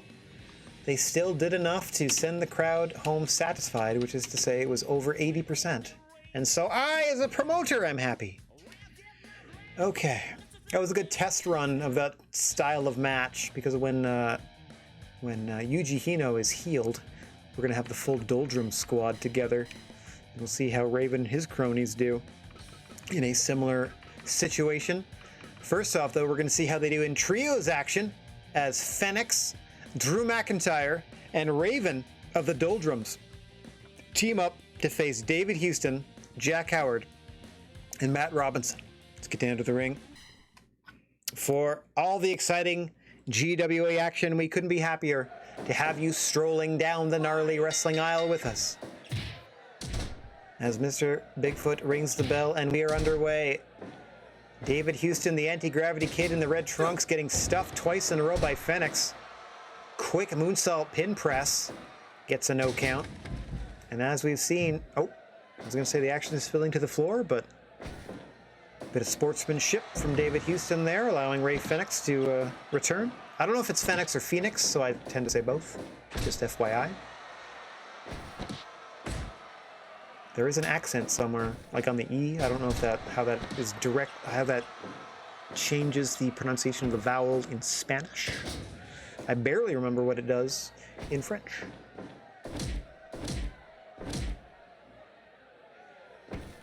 Drew McIntyre in for the first time, reversed across the ropes. Nice low drop kick, solid strategy by the anti-gravity kid, David Houston, the smaller competitor in the ring, at least at the moment, taking the legs out of the bigger man. But quick to tag in the divine Matt Robinson, famous for being the inaugural GWA Heavyweight Champion, winning a one-night tournament for the honor.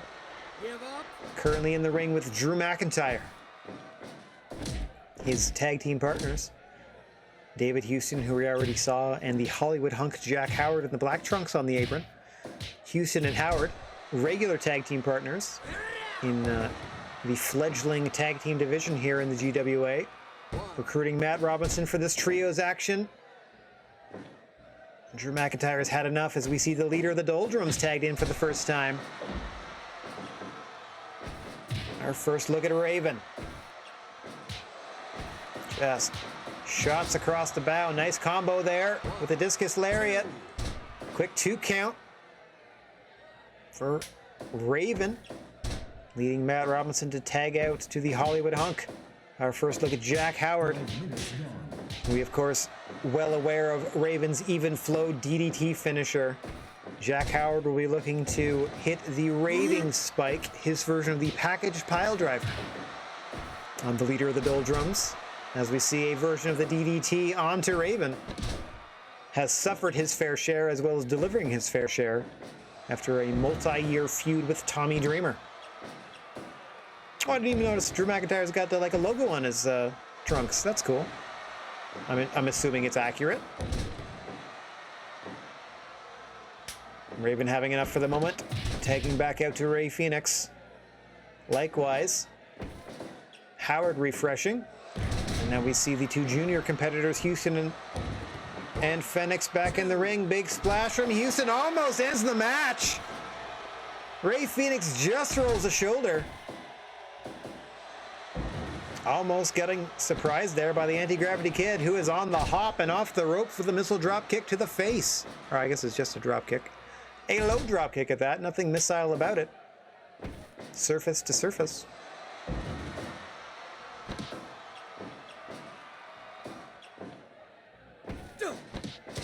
Nice, head scissor takeover, snapping Drew McIntyre into the corner. Another big splash, but too close to the ropes this time is David Houston.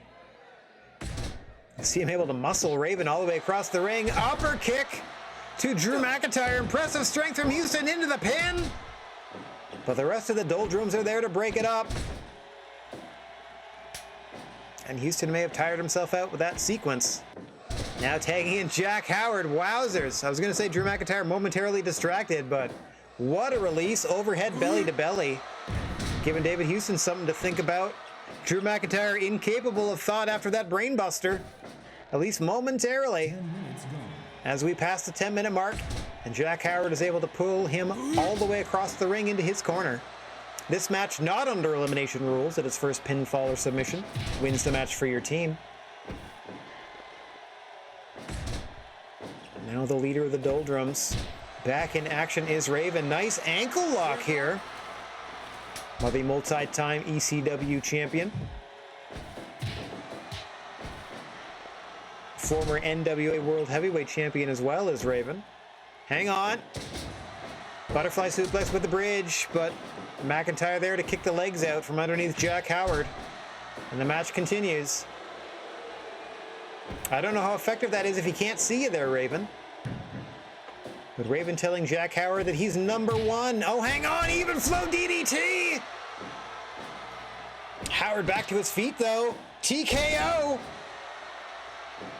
Rolls into the cover. 1. Ray Phoenix quickly in there to break things up. Nice teamwork out of the Doldrums. Now Howard, again tagging his regular partner, David Houston. Pop up Hurricane Rana into the cover. Phoenix again. Breaks that up in a hurry. Russian leg sweep.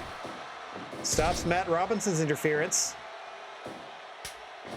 Nice neck breaker to Houston, and Raven is able to tag out to Drew McIntyre. Some signature Raven offense on the way out as well. That nice bulldog. Kind of a permanent smirk on the face of the leader of the Doldrums, Raven. Quite happy with the squad in this one. Let's see how he feels about this moonsault pin attempt. Has to kick David Houston off to keep this match rolling. Happy to do so is Raven. No, no, no, says Houston. Feeling it. It's the anti-gravity kid. He sends Drew McIntyre to the floor. Has had Drew McIntyre's number throughout this contest. Hang on, another upper kick to the much larger Scottish psychopath, who now has to contend with the Hollywood hunk. Drop with a huge clothesline. Go behind by Jack Howard. But McIntyre fends him off, and we're back at the center of the ring. Scooping a slam. Drops a big elbow, a second elbow. And Howard has had enough. Big double powerbomb between Howard and the now legal Matt Robinson. Robinson allowing McIntyre back into his own corner there to get Ray Phoenix tagged into the matchup. Nice arm drag from Robinson. Tiger driver, but too close to the ropes. Hang on, double powerbomb as Houston was coming in to help out with that pin attempt. Ooh, just drops off the top rope with that double stomp. A second one. Those could be low. Phoenix off the ropes. Around he goes into the destroyer. Good Lord. Able to roll Robinson up. 2. Oh, just kicks it 2. Able to get free. You don't want to trade kicks or strikes with Matt Robinson. Vicious kicks. Some of the hardest in the league. Mind you, we may see the debut of the best pure striker in the history of everything ever later tonight. Oh, hang on. David Houston looking for the DQ win here. Trying to convince the referee that Ray Phoenix brought in a chair, and it worked! It worked!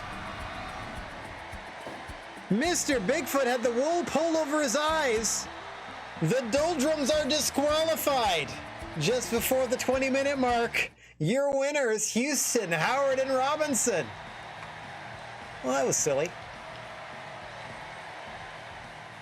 David Houston getting the win, technically, over Ray Phoenix. What a weird mid-card we got going here. Okay.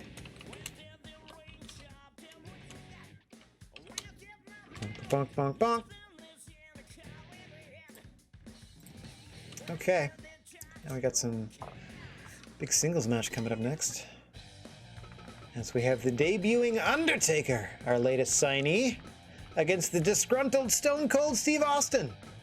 Doesn't quite know what to do with themselves as a showman-style wrestler in a strong-style world, even though they did just fine in their 2 previous matchups for us.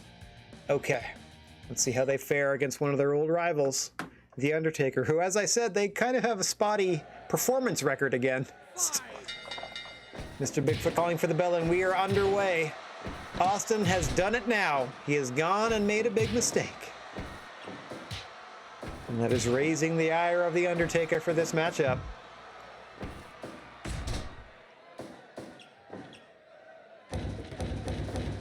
Austin stomping away there. Test of strength coming up. No, Austin faking him out with that bird.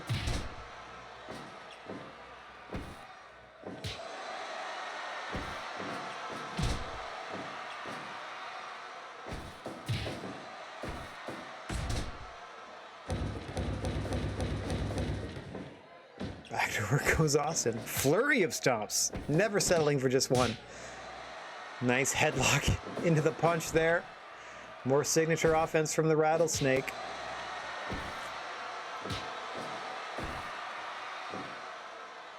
Oh, another test of strength fake out. Trying to get advantage of the Undertaker when he turns his back as well, I'm noticing there from Austin. Now engaged in a different type of strength battle. Going strike for strike. Undertaker getting the better of that. And a quick 1 count in the opening minutes of this contest. Big boot to the face of Stone Cold.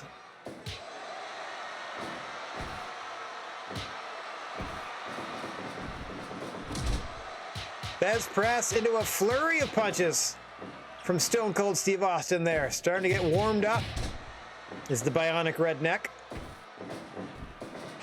Oh, another big boot to the face. Can't keep Austin down. Drop with the DDT that time. Undertaker just trying to get a little space to catch his breath, I would think. Hang on, what's going on here? Oh, snake eyes into the corner from the Undertaker. At the 5-minute mark, more or less. Oh, nice combo there from Austin into the stomp. You can see him putting everything he has into all these moves. Oh dear, oh! Able to counter the choke slam into the kick to the ding dong. We only have a 5 count rule on the DQs here in the GWA. For better or for worse, that means unless you're kicking them in the ding dong repeatedly for a 5 count, you cannot be disqualified for using them during the course of a matchup. Little loophole there that certain wrestlers take advantage of. Stone Cold amongst them, it looks like. Hang on, hooks the leg. 2 count on the Undertaker. Oh, who responds with a huge 1-arm choke slam. 1, 2. Austin out at 2. Oh, wow. He just pulled a chair out of nowhere. That was insane. Do that again. Oh, dear. Last ride time. Center of the ring. Planting Austin. Into the cover. 1, 2. No. Austin able to kick out. Just able to roll the shoulder at 2.9. Let's see if he can survive 2 in a row. A second last ride from The Undertaker. Hooks the leg deep. 2. Austin kicks it. 2. Even stronger that time. A third last ride. Good gracious. 1, 2, 3. The Undertaker with authority. And a trio of last ride powerbombs, winning his debut match in the GWA against Stone Cold Steve Austin. Did not satisfy the crowd. Uh-oh. Ruh-roh. They didn't quite like it. There's that weird chemistry that they have that I was talking about that actually exists in real life. I think it's sort of translated to the game. Austin just doesn't quite get how to do these matches, it seems. All right, here we go. Tag team action up next. Your GWA Heavyweight Champion Kenta Kobashi is teaming up with Keith Lee to face the Junior Heavyweight Champion Ilya Dragunov and Randy Orton. Let's get down to the ring and see how this one goes.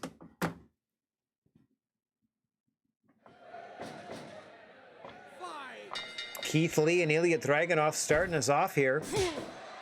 Mr. Bigfoot already calling for the bell, and we are underway. Impressive strength from the Junior Heavyweight Champion. Not backing down at all from the much larger, limitless Keith Lee. One of our first major signings here. Short arm lariat. Picks him up for another chop to Dragunov. Keith Lee able to just manhandle most of his opponents, regardless of their size. Same seems to ring true here of Dragunov, who quickly tags out to the Viper Randy Orton, attempting a pin very early in the matchup, getting a 1 count. Scoops him up for a quick spine buster there, does Keith Lee. Off the ropes now. Oh, drops him with a beefy clothesline. And now our first look at the GWA Heavyweight Champion Kenta Kobashi in the ring against Randy Orton. I keep forgetting to futz with the edit of the Randy Orton a little bit to put a little more shading on his skull tattoos. They just look like outlines here. Looks like I connect the dots.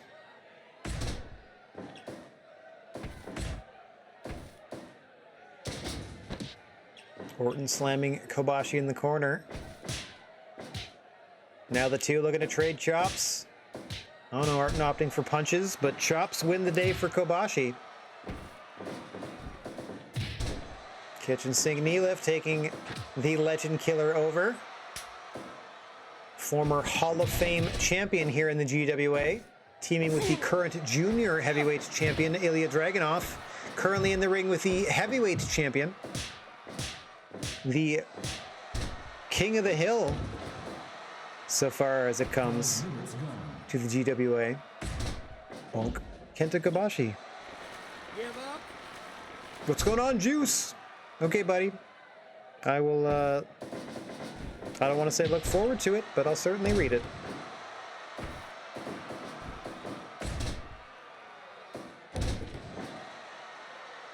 Off the ropes goes Dragunov, forcing Kobashi to tag quickly out to Keith Lee. And there we go. Back to Lee and Dragunov. As we said, the junior heavyweight champion, quite the rise here in the GWA, was a guest for a number of months before earning themselves a contract, and then once they had access to the GWA training facilities, have really just upped their game to phenomenal levels. You see right there. Excellent double team offense out of Orton and Dragunov. Has already led Dragunov to that GWA junior heavyweight title. Randy Orton, a former Hall of Fame champion, looking to make an impression on the heavyweight champion, Kenta Kobashi, currently on the apron for the team in the blue corner.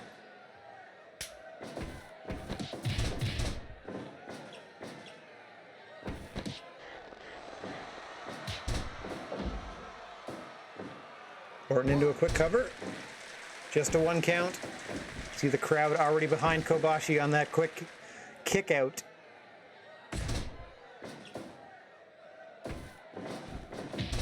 Bonk. Orton bowled over, able to dodge that knife edge chop, drops Kobashi with a DDT and allows himself to get Dragunov tagged back in.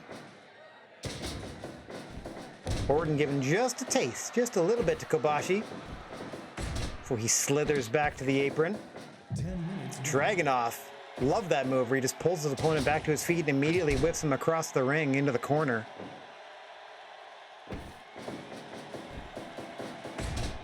Nice back elbow from the junior champ.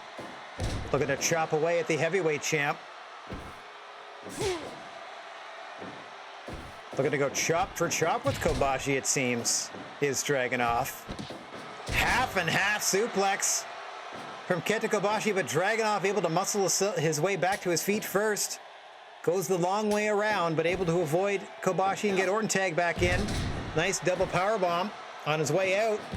Keith Lee replies for Kobashi.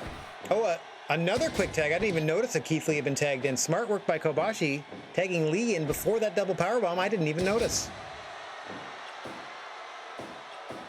Oh, Orton able to dodge that rolling back elbow. That would have been devastating. From Keith Lee. On the losing end of that strike battle with Randy Orton. Looking to hit that RKO out of nowhere, and there it is. Keith Lee right back to his feet, though. Reversed off the ropes. Spinning power slam by Orton. Into the Orton stomp. Signature offense from the Legend Killer. Causing Keith Lee to head back to his corner.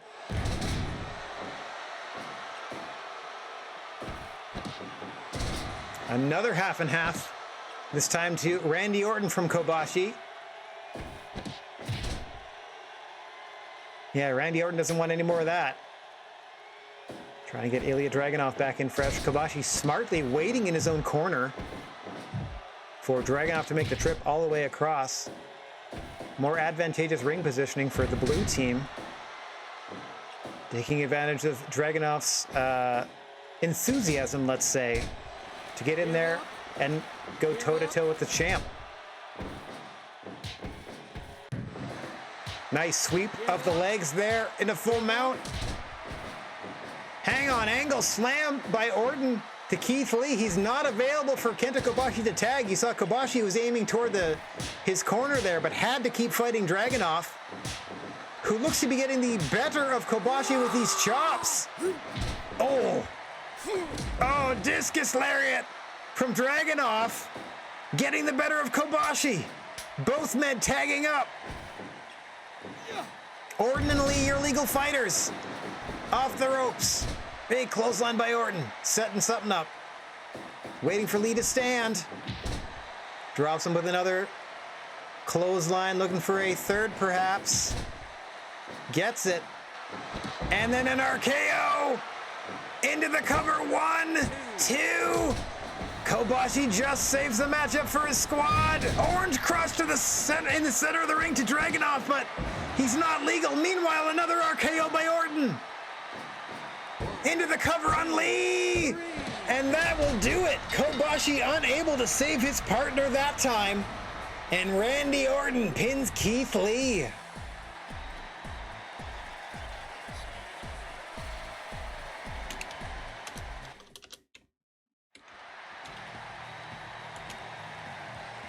Okay, Lee does this. Like so. Orton wins.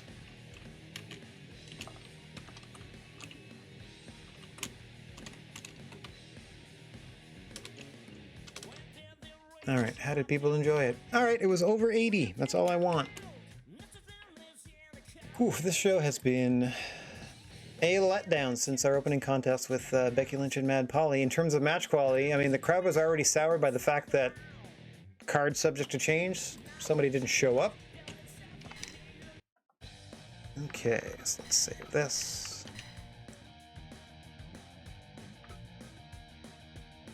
Ah, yes, and now our main event, the Hall of Fame Championship on the line.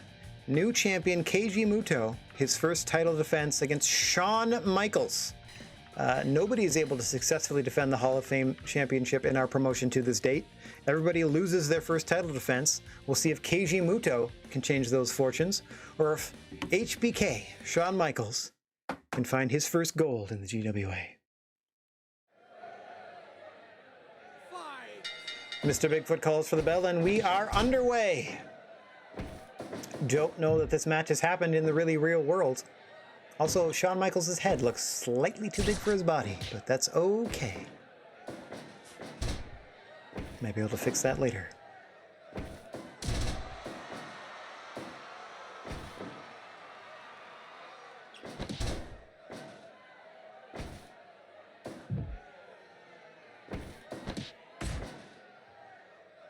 Muto already getting to work on those legs.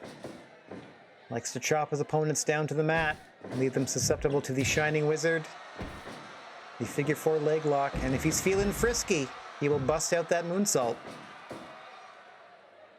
Shawn Michaels' bread and butter, obviously sweet chin music. A super kick he can hit on anyone at any time. Beautiful handspring back elbow from Muto.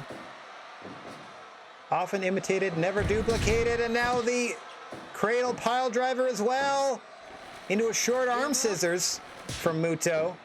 But Michaels fights his way out of that predicament in a hurry. The showstopper Shawn Michaels, a relative newcomer here to the GWA, has made no secret of their feelings about the management here in the GWA. Not quite understanding. Hang on. Quick pin attempt and a 1 count. Not quite understanding or agreeing with the direction of the company, despite signing with them recently.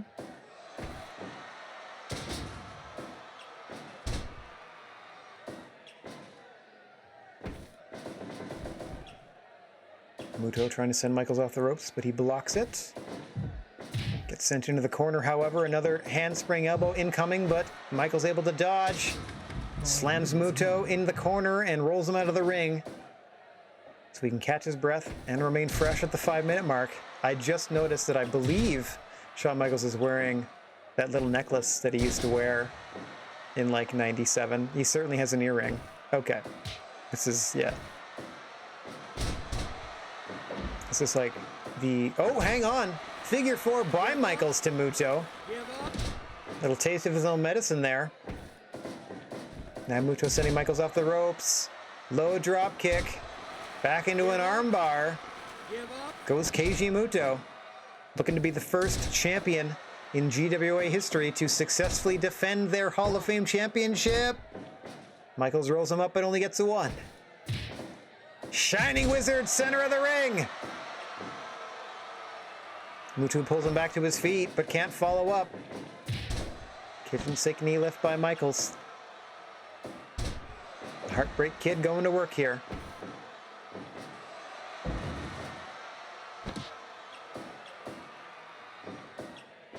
Back to the figure 4. Just as effective for Michaels as it might be for Muto. Muto does have a history of knee problems. And a pile driver as well. Michaels trying to match Muto move for move. As he goes back to the legs of Keiji Muto. Interesting strategy from the showstopper. After that initial flurry, looks like he's decided to take things to the ground. Hang on, another Shining Wizard. But Muto again not electing to go for a cover afterward, pulling his opponent back to his feet, and it has cost him here.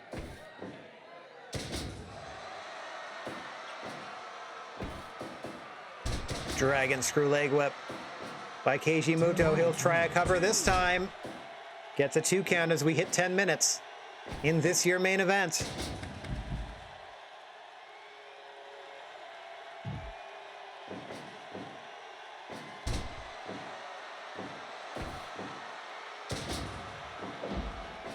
Stomping away is Michaels.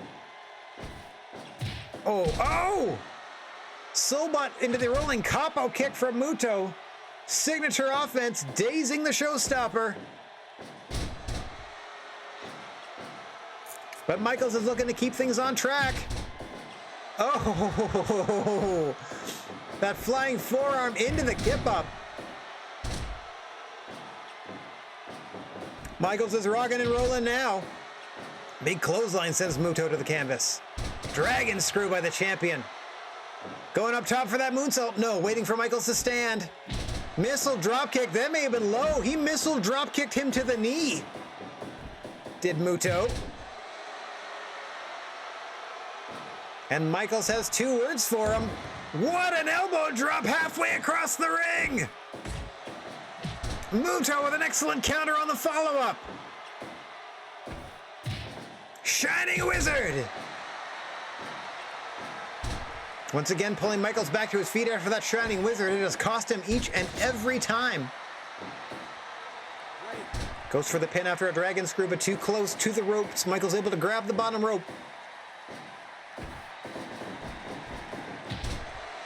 And the fight continues. Reverse cradle by Michaels! Muto just slips a shoulder at 2.9. Says this is it. Super kick. Sweet chin music to Keiji Muto. 2, 3. Shawn Michaels in 15 minutes even. Oh, and the signature pose to close us out from your new Hall of Fame champion. I mean, that's what I'm talking about. 90%. Didn't need to go very long. Crowd loved it. We have a new champion. Please don't quit. I don't know what's going to go on with Austin. I'm being totally honest. He got a decent showcase match, but he was, you know, soundly defeated. Wink. New champion. Okay. Now we're back to the backstage stuff. So bing bong. There I am. Okay. Overall rating 85, yes. That in the face of losing one of our matches, which again, we were trying to showcase another promotion like entirely. It was a championship matchup featuring 2 wrestlers from another promotion for that promotion's championship, and Nick Gage blew it by no-showing the event. Anyway, Bill has been hospitalized. They need 4 months off to recover, so Bill Bullock is toast for a while. I have a feeling this isn't going to be the first, or excuse me, the last person that I see injured. Okay, that does actually mean that Yuji Hino's only at 2 more, though. It's fun, right? Okay, back to Fire Pro. One of the 2 juniors off for 3 months. Okay, so in that, man, that that 8-person tag then turned out to be real costly. I don't know which of the juniors is, which of the 2 junior achievers. Dang. Shawn Michaels is your new Hall of Fame champion. Boom, in the main event. Yeah, unfortunately. We pulled it off tonight, but the MP bleachers shut out. We may want to consider a smaller venue. Not our fault. Nick Gage's fault. I don't know who Atlas is, but them and Ciampa are the new NXT champs. Volador is the CML Junior champ. I don't know. Harashima and Ken Oka, I guess, for DDT. Okay. Dragon Kid and someone won the Dragon Gate Junior belts. We made $500,000. Happy about that. Okay, New Japan has a singles tournament scheduled. No problem. Man, now I got to see who else is hurt. People are going to be mad about their pay. Oh, good.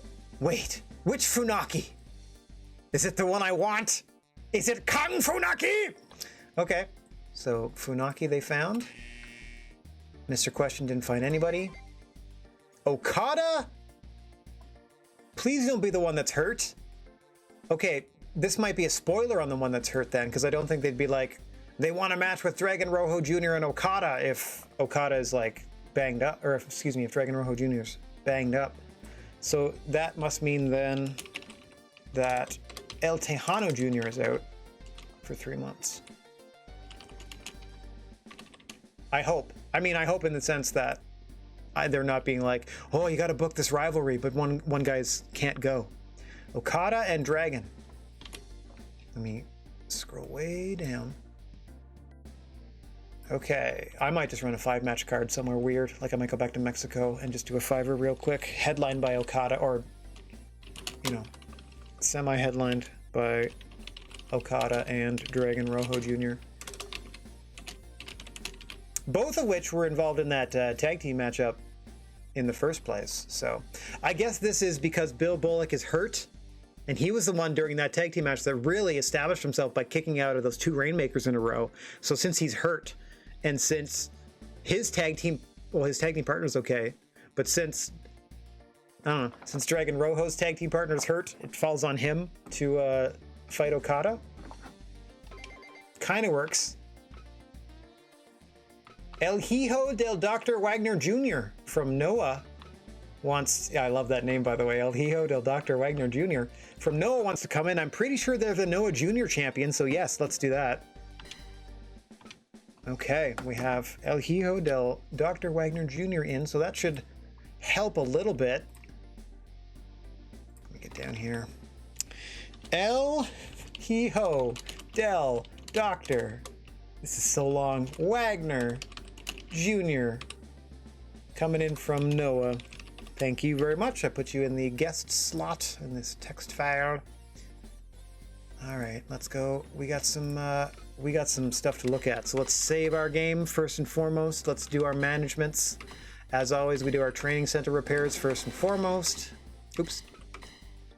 I was also considering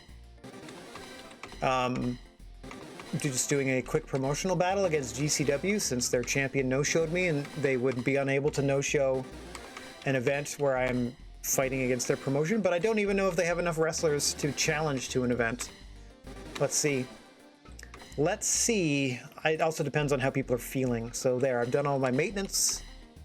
Let's go to our wrestler stats. How's everybody doing? Oh gosh. Yeah, that tag match destroyed my roster.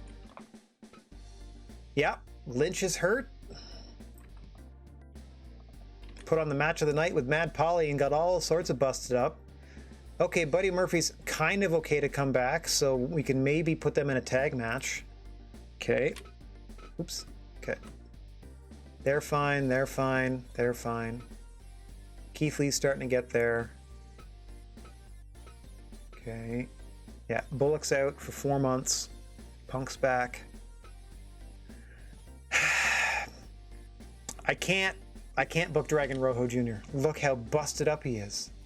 He's not even hurt, but he might as well be. I can't risk putting him in the ring with, oh, Mad Polly's all busted up. Well, look at his arms. Okay. Okay, so El Tejano's gone for 3. Man. How's everybody doing here? Okay, Yuji's back in 2. Yeah, see, I can't in good faith put Dragon Rojo Jr. back into the ring. Not a chance.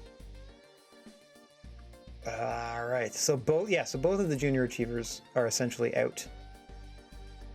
Okay, so we're not going to continue that Okada storyline, much to the dismay of the crowd. We have to get 1,000 people into an arena. That is our that is the like stipulations of our broadcast contract. So in order to not violate the terms of it and get our $300,000 from that company every month, we need to at least have 1,000 people in the arena. So I'm going to try to book a 5-match card where we can get 1,000 people into the arena. I'm going to try to do it in a country that's not our home promotion or our home country. Like I'm going to try to do it in Mexico, but just to help boost our popularity, and it won't matter so much if I'm doing a small show. Okay. Oh boy, oh boy. So I've saved. I did my. Let's see how the merchandise went. Things are flying off the shelf. See, I'm just going to leave these. If I don't, like if I do a small show, I'm not making anything. I'll just leave it. Okay, that's good. Got our sponsors and broadcast contracts working well. Got a lot of people hurt. So as I said, I don't want to do that Rojo one, so I'm going to try to do a fight against GCW for how dare you deny a championship match. Now I'm going to send somebody to try to take your title. How about that? Here we go. No interest because of our match style. Okay, I'm going to back up.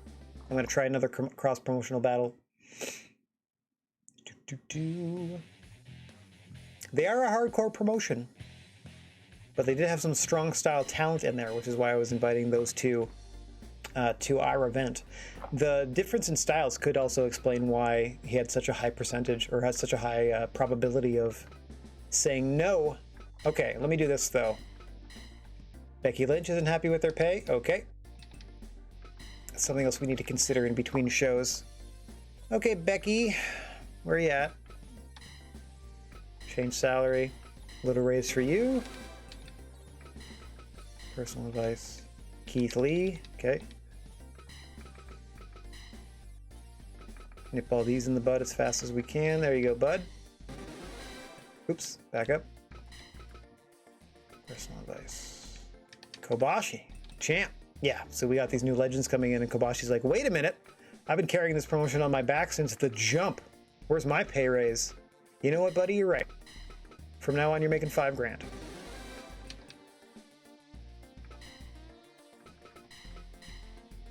Dragon Rojo Jr. They're hurt, but, you know, this will make them feel better. I mean, it may help with their recovery in some way or another. Here you go, bud. A little bit of a raise for you. I just do the small ones. Every little bit at a time there. Personal advice. Anybody else? So many this time around. Mastiff. Yeah, see, like hiring Austin and Michaels and Undertaker, a lot of people are looking at their paychecks now being like, what the crap? No problem. We'll get you there. Slowly but surely. There you go.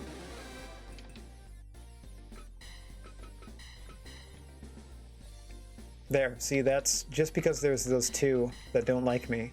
And let me now check how much they trust me. SS. Houston's still down to an A. Okay, Austin's still at a C. Punk's at an A. Randy Orton up to a B. Michael's still at a D. But he's got one of our belts. I mean, it's not our main belt. It's the one that I don't mind losing because it's not technically affiliated with our promotion to start with. Everyone else is having a good time. I mean, Undertaker, maybe not so much, but they just started as well. Again, they had a really good shot at a named talent, and they beat them. I don't know. Undertaker got it. That was a great debut as far as I'm concerned. Anyway, we are going to try to do a quick 5-match cross-promotional battle. We are friendly with GCW, and they still don't want. Let's give them 2 more chances. Let's do GCW gets 3 strikes, and then we'll do that same for each of the promotions here. What do you think, bud? They don't have enough wrestlers. So that means no matter what, it's not going to happen. They would have said yes, but they just don't have enough talent to pick 5 people. Because they have to do enough to send 5 people to do our cross-promotional show, and then for whatever reason, No, it doesn't count, because the show counts for both of the promotions. So I don't understand why, if you only have 5 people, you should be okay. You know what I mean? All right. Well, that was disappointing, but we can see if we can. I would love to just be like, yeah, we're gonna do a lucha show. We're gonna go to Mexico and do a 5 singles matches against AAA. I don't know any of the talent. I mean, that would be fun, but yeah.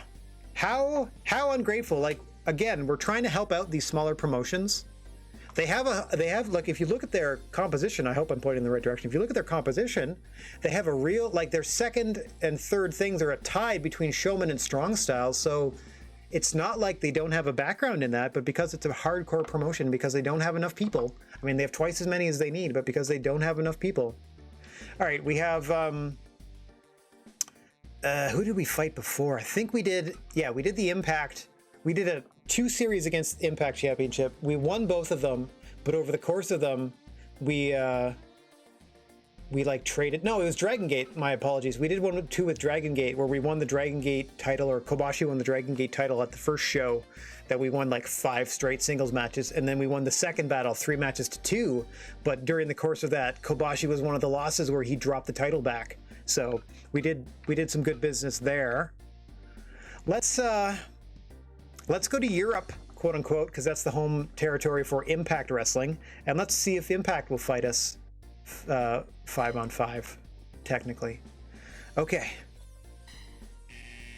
No interest. Don't like our match style. That's incorrect, because that's the same thing that GCW said. Okay, that's strike 1 for Impact. We're gonna try 2 more times. I'm just trying to do something quick, but it seems like by the time I figured out something to do, we will have filled the 3 hours. Very weird show this week. Very strange show. We're putting in work. We're doing, we're moving and shaking. We're trying some different things. All right, it was bound to happen sooner or later. We got some injuries. Things are starting to get a little rattly. Cross promotion. Come on, Impact, you sons of guns. That's 2. They get 1 more chance to change their minds. And then we're going to go maybe Pro Wrestling Noah.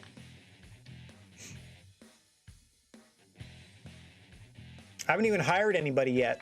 Like, I'm just skipping straight to the show. That's how fast I'm trying to do that. Try to at least get that squared away. Come on, Impact. Nope. Serious trouble with our match style. No problem. We will look elsewhere. And again, like I said, haven't even hired anybody for this month. Event. Cross-promotional battle. Okay, we're also friendly with Noah. We've done Dragon Gate before. And then look at all these indifferents. I'm going to try AAA first, just because it would be weird. Awesome. Thanks, guys. Awesome. We got a match for the AAA Heavyweight Championship. Hells yeah. Okay. No way we're getting... Okay, we're doing $10. We're probably going to do social media. I'm going to do it in Mexico. All right, we got 1,500. Can we get more than... Oops, can we get more than that? Small hall. Can we get... rural? What's a small hall? 3,000. All right, let's see if we can get 10,000 people. All right, we have to just, oh yeah, we just do our champions. That's right. El Hino de Dr. Wagner Jr. is in, so we are putting the Noah Jr. heavyweight title on the line as they represent GWA against AAA. Boom! Oh, what a move. And 3,000 people were like, heck yeah. What a move! What a master stroke. All right, way to put another title match on the card without sacrificing anything involving our promotion. Oh, I'm so glad I totally forgot that we had Dr. El Hijo de Dr. Wagner Jr. Okay, very interesting. So that's going to be match 5. We are versus AAA in Mexico versus El Hijo de Dr. Wagner Jr., who is the Noah Junior Championship, and that title's on the line against I Don't Know. Okay, so I need to do a contender for the AAA versus somebody for the AAA title, and then I need question mark versus somebody 3 more times after that. Okay. All right, so this is essentially I can just pick people. Like I said, I haven't even hired anybody this month. I'm going to book this card and then I'm going to hire somebody after, because, you know, there's no point. I don't really need to put them here. I just need to think of people that will perform well in Mexico against luchadors that are being forced to work a strong style. So it's kind of my fans in Mexico against AAA talent, which is admittedly weird, but we'll see what we can do. Just like the biggest baby faces I can put out here, essentially. Austin hates us. Super popular, though. I bet you we can fill this. Watch this. 1,300 people showed up there. Okay, so, oh, actually, you know what? He is actually the Mega Champion, so more people showed up to see Kenny Omega. Okay. I can do... He's going to hate this, but I can put Steve Austin in the opener. His attack is a C+. That's wild. Huh. Okay. So I'm going to do Kenny Omega versus the... Ooh, what just happened? Hey, Bacon! Thank you very much for the raid. Hello, everybody. We were just booking a quick promotional battle. Good to see everybody. Okay. What's going on, Bacon? Okay, so Kenny Omega down there. Oh, I'd love to put Ray Fenix against Dr. Wagner Jr., but they have to provide somebody from AAA to go for that belt. So I'm having a AAA talent versus a Noah talent on a GWA show, etc., etc. Hey, Kate, thank you very much for the follow. Appreciate that. Nothing much, just, you know, trucking along with our promotion here. So many people are getting hurt. We have, like, main event talent that's, like, unhappy. Like, Steve Austin doesn't really like working for us. Neither does Shawn Michaels. We just hired The Undertaker, and they're not too happy about it either. In fact, let me put all of my Trouble Boys, if I can.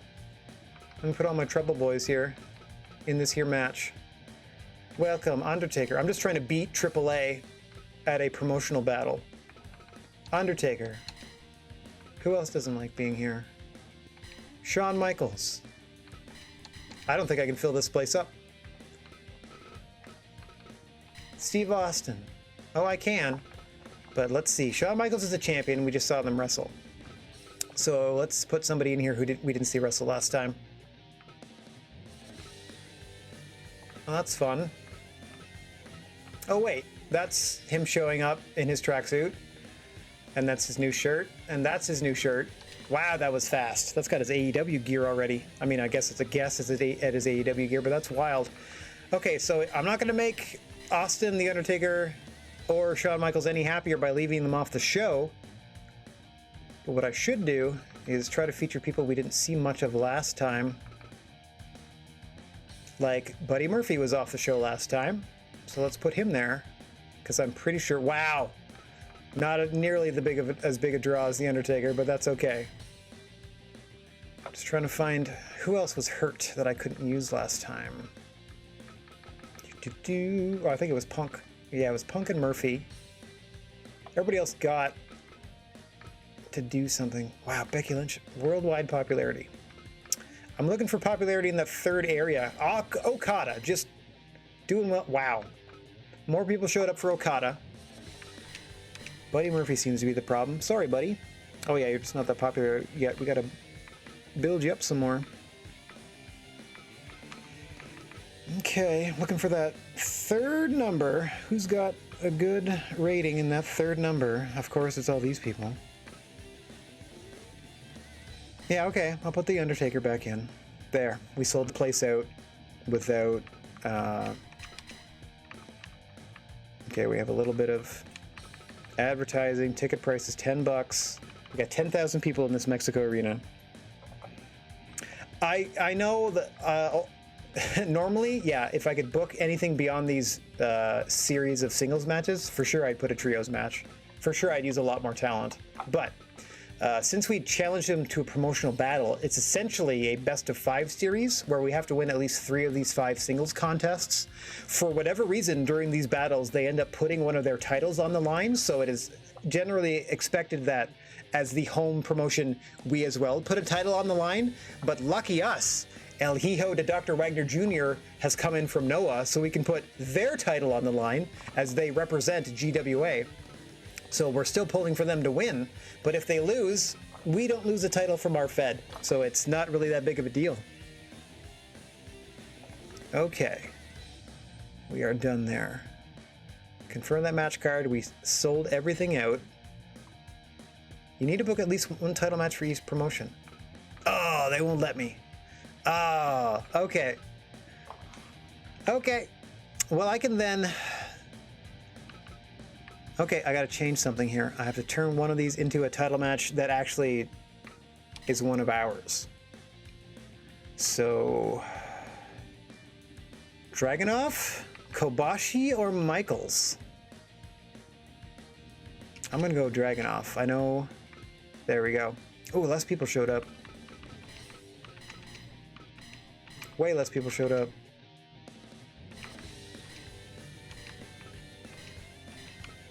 Okay, I'm just trying to bop people around. Okay, so...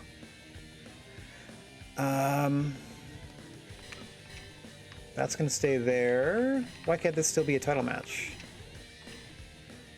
Yeah. They can still put that belt on the line, I don't care. Alright, we didn't sell the place out, though. That vexes me.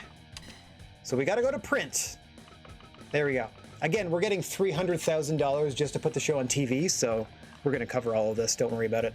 Alright, so Punk, Dragunov, The Undertaker, Kenny Omega, and El Hijo de Dr. Wagner Jr. in our, unfortunately in the main event, but whatever.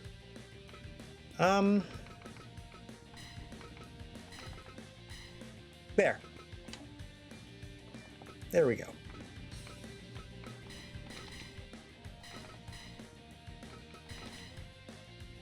Okay.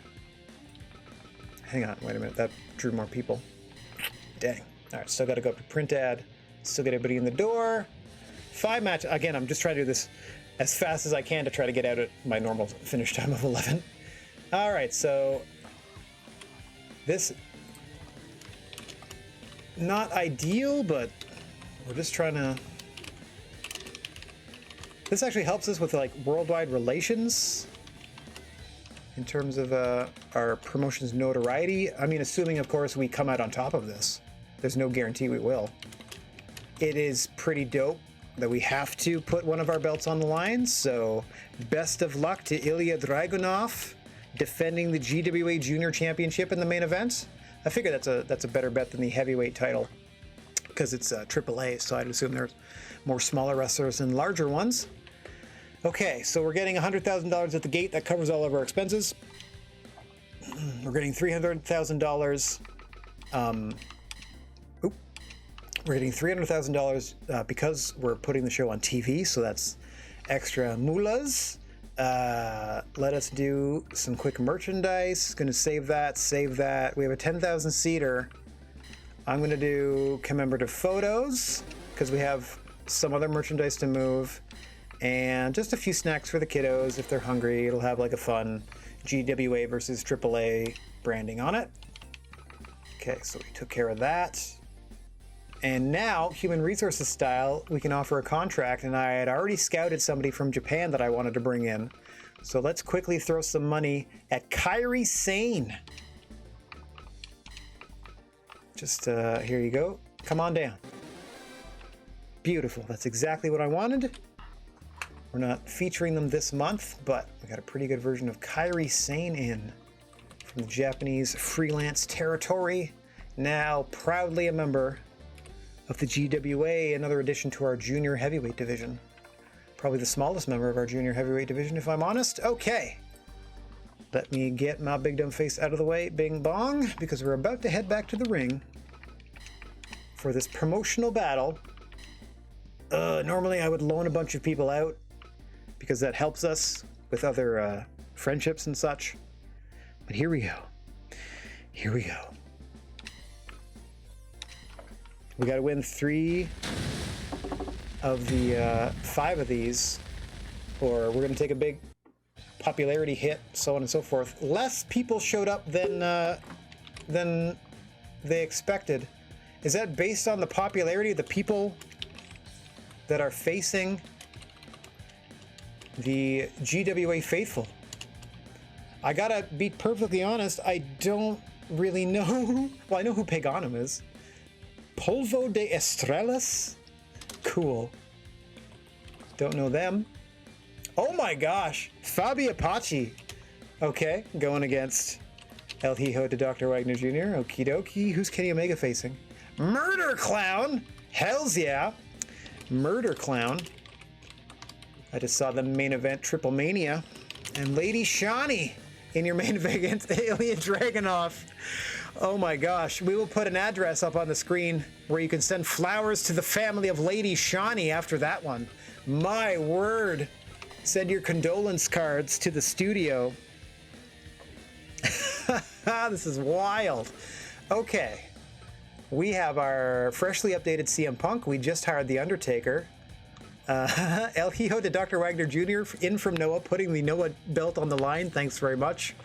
Representing GWA against Fabi Apache. Murder Clown against Kenny Omega for the AAA Mega Championship. And then our GWA Junior Champion Ilya Dragunov against Lady Shani. Okay, this sounds like a goofy Triple Mania card already. Let's do it. Pagano CM Punk.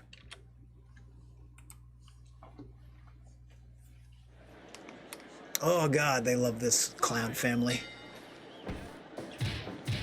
CM Punk looking to be down with the clown here.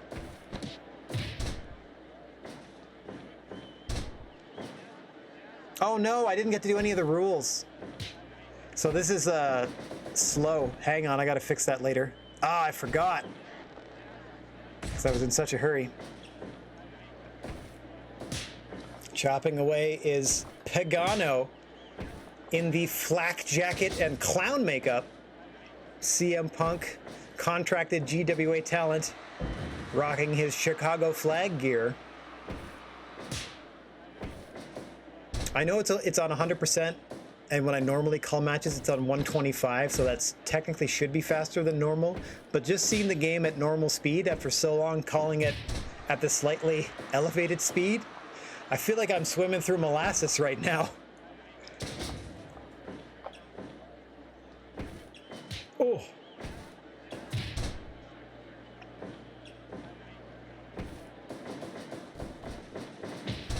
Hey, close on there from Pagano. Been in control of this one since pretty much the opening bell. CM Punk coming back from a month off to rest some nagging injuries.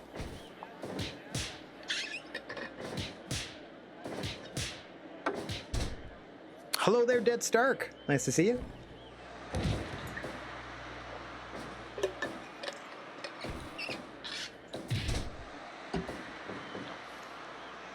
Punk.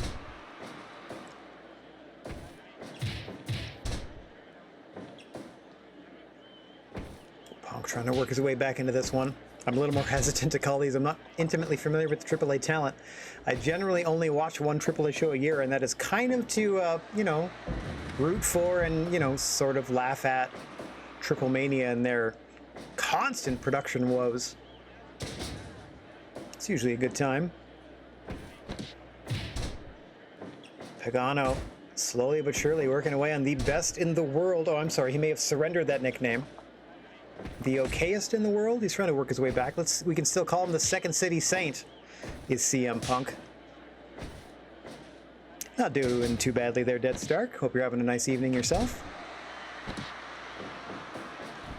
Pagano off the ropes. Another big knee to the chest as we pass the 5-minute mark here. Don't worry, I'm going to at least fix the game speed in the ensuing matchups. Double underhook into the backbreaker. Welcome to Chicago, MFer, says CM Punk.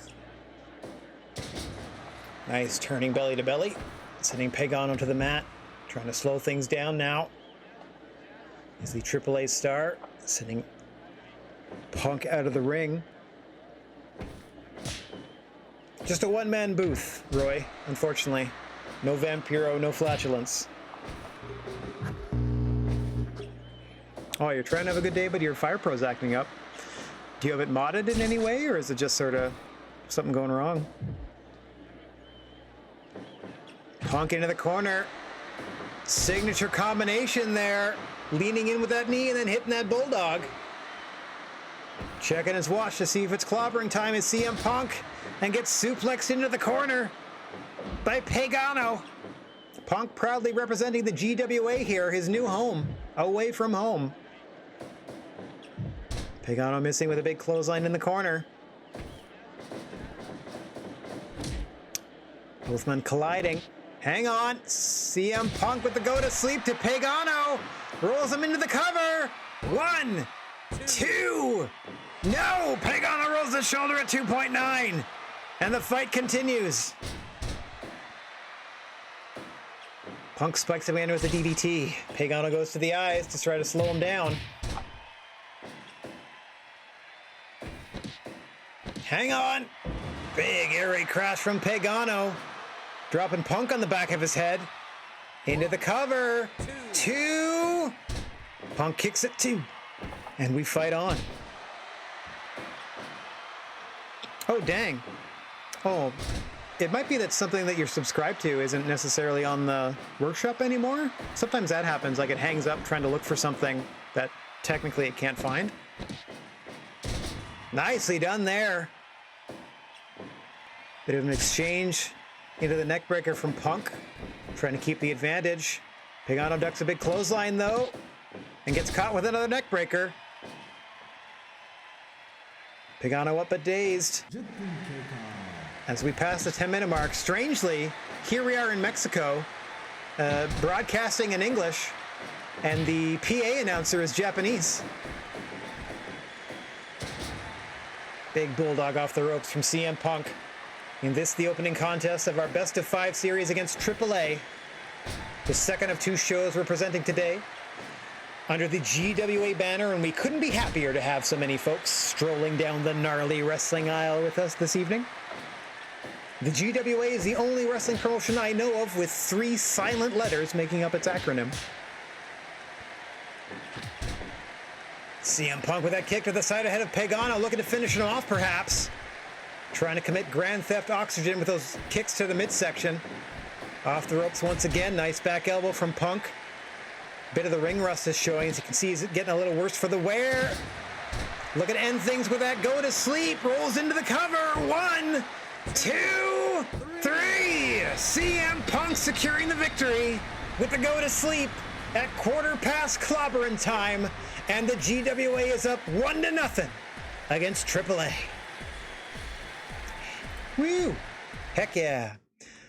I'm going to be completely biased in my commentary as I am the owner, promoter, commentator, chief investor for the GWA, and we are hosting this event against AAA 1-0.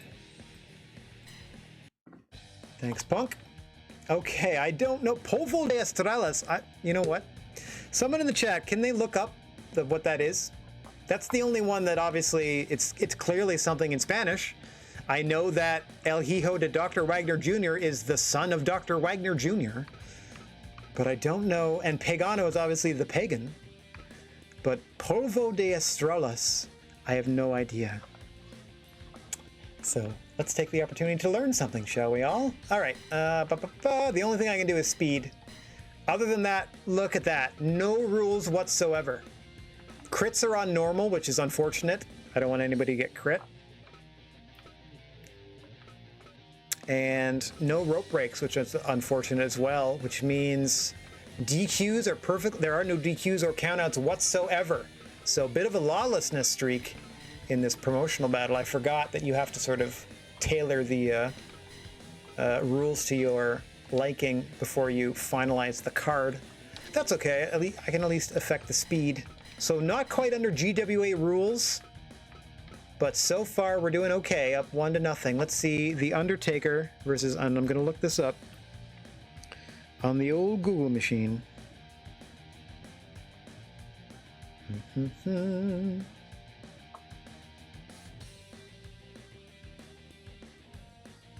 Polvo. Duh. Yeah. Oh, not the song. Hang on. It means... Oh my gosh. Stardust! Oh my gosh, are you serious? All that for Stardust? Wait. So, Undertaker versus Mexican Stardust! That's amazing. I don't know if they're going to look anything like Cody Rhodes did when he was Stardust, but I am now tickled. Oh, it's an Exotico wrestler, is it? That certainly looks like Stardust. Very interesting. Undertaker into an immediate Boston Crab. I'm sure not quite not quite sure what to make of his opponent in the ring. My gosh. Stardust's non-union Mexican equivalent in the ring with the Undertaker here. Another proud, well, not proud, another GWA talented or contracted wrestler. Not quite happy in the promotion. Debuted with big pay, had a big win over Steve Austin. Now here representing the company against AAA is the Undertaker. Brought in kind of, not exactly as a mercenary since they're under our like, you know, under our banner, but certainly highlighting what should be a fairly easy win for the Undertaker. Hang on. But I'm going to say nothing until the 3 count or submission is rendered. Never say never.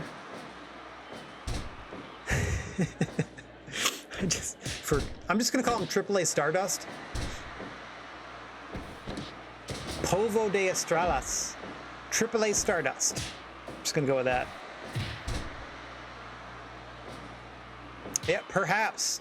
Polvo de Estrellas looking for the biggest win of their professional career if they can somehow, I mean, let's just say it, upset The Undertaker in this one. This looks like some weird alternate reality where The Undertaker had to do a loop on Super Astros. Not a lot of heavy-duty offense from either competitor thus far. I don't quite think Undertaker knows what to do with Stardust, and I feel like AAA Stardust is just doing everything he can to keep The Undertaker at bay for as long as he can. Hang on. Big old tombstone into the cover. 1, 2. Look at the look on his face. Good Lord. AAA Stardust getting out at 2. Dust of stars. Oh my gosh, Undertaker's busted open. This could play heavily into the finish of this matchup. Suddenly, AAA Stardust has a chance, and I'm not even being facetious with that comment. Depending how a wrestler responds to bloodlust and blood loss in this game. Oh, the best pure striker in the history of the universe. Going to work. Yes, this is again, the non-union Mexican equivalent of Cody Rhodes against The Undertaker. And while I look down at the chat, I believe he did a testicle twist to The Undertaker, who responds with a last ride into the cover. And Polvo de Estrada kicks out. That makes him 1/3 of a Steve Austin. Remember, it took 3 consecutive last rides to put Stone Cold down. in our last show. Polvo de Estrella hanging in there. Has the Undertaker busted open and bleeding. Able to fight off that choke slam. Big hip attack.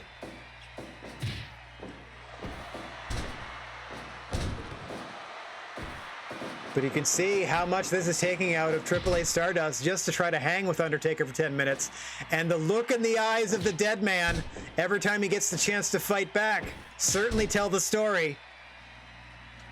I've never seen him this angry.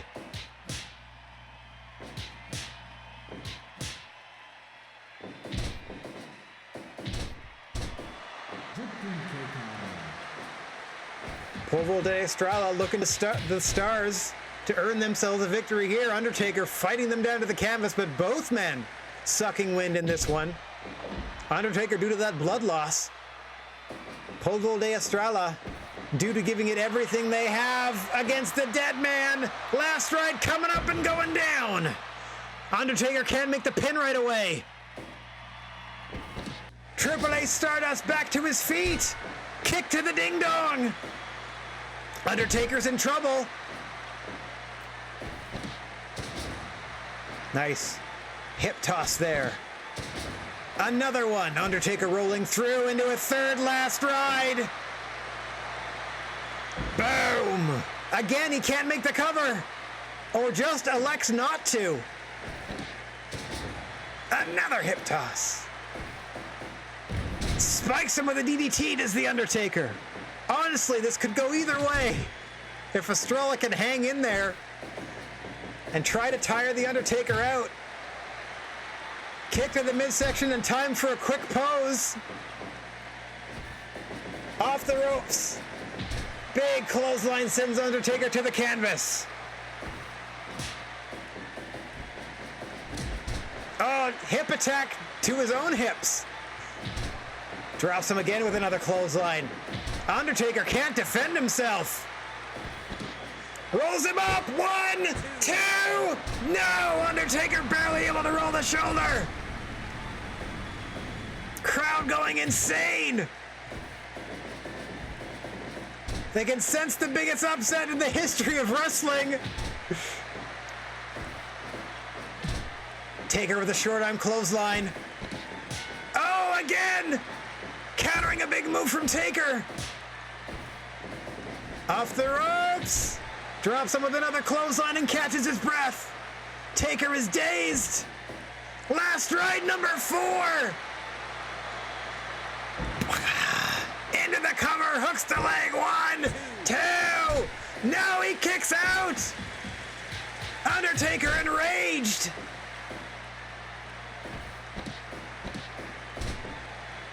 Nice suplex counter there from Polvo de Estrella. Can he pull off the upset of the century here? Ducks the big boot. The two men are going to slug it out in the center of the ring. Big clothesline from Estrella. Watch out for the roll-ups, Undertaker. Oh, a big hip attack. Oh, he did a tombstone. Oh, wait, maybe that was last match. Tripping Undertaker up here. Just slaps him down to the canvas, signaling to the crowd that he's got things well in hand.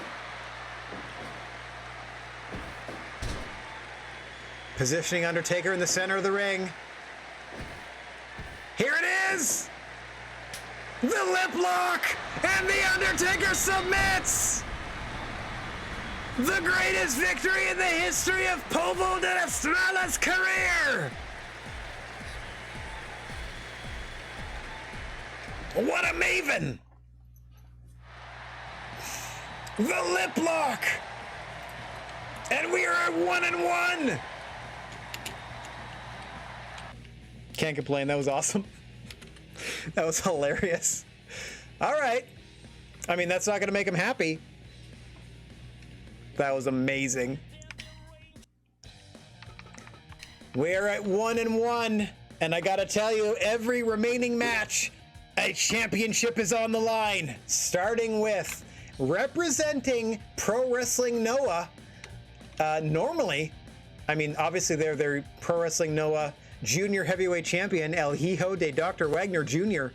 in as a guest, and for this one night, representing the GWA and putting that title on the line against AAA's Fabi Apache.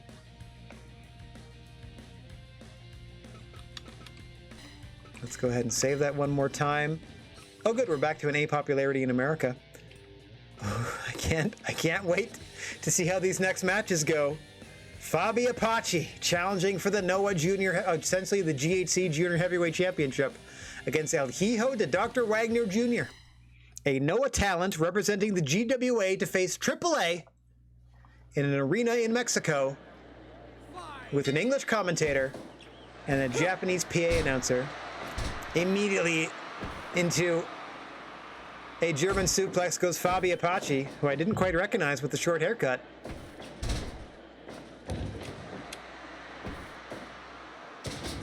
And now El Hijo de Dr. Wagner Jr.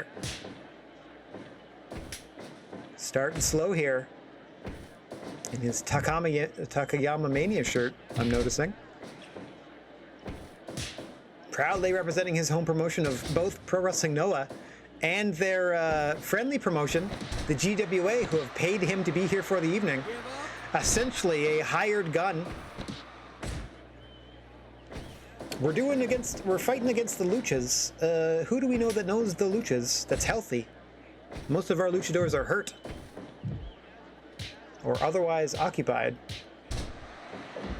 So in steps El Hijo de Dr. Wagner Jr., the pride of two promotions on his back.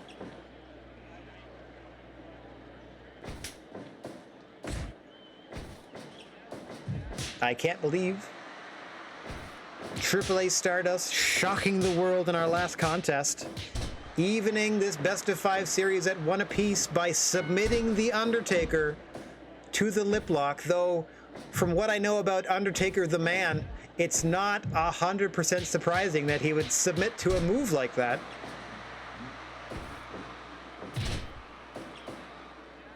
She does. She has a very somewhat Karen-esque. I mean, in the early 2000s, I feel like this haircut was very popular for young ladies, but I guess now that it's 20 years later, they're in their mid-40s and still rocking it, more or less, and it just doesn't work out so well. Beautiful fisherman suplex there by Fabi Apache, but you saw El Hijo to Dr. Wagner Jr. able to get his foot on that middle rope and break up the pin attempts.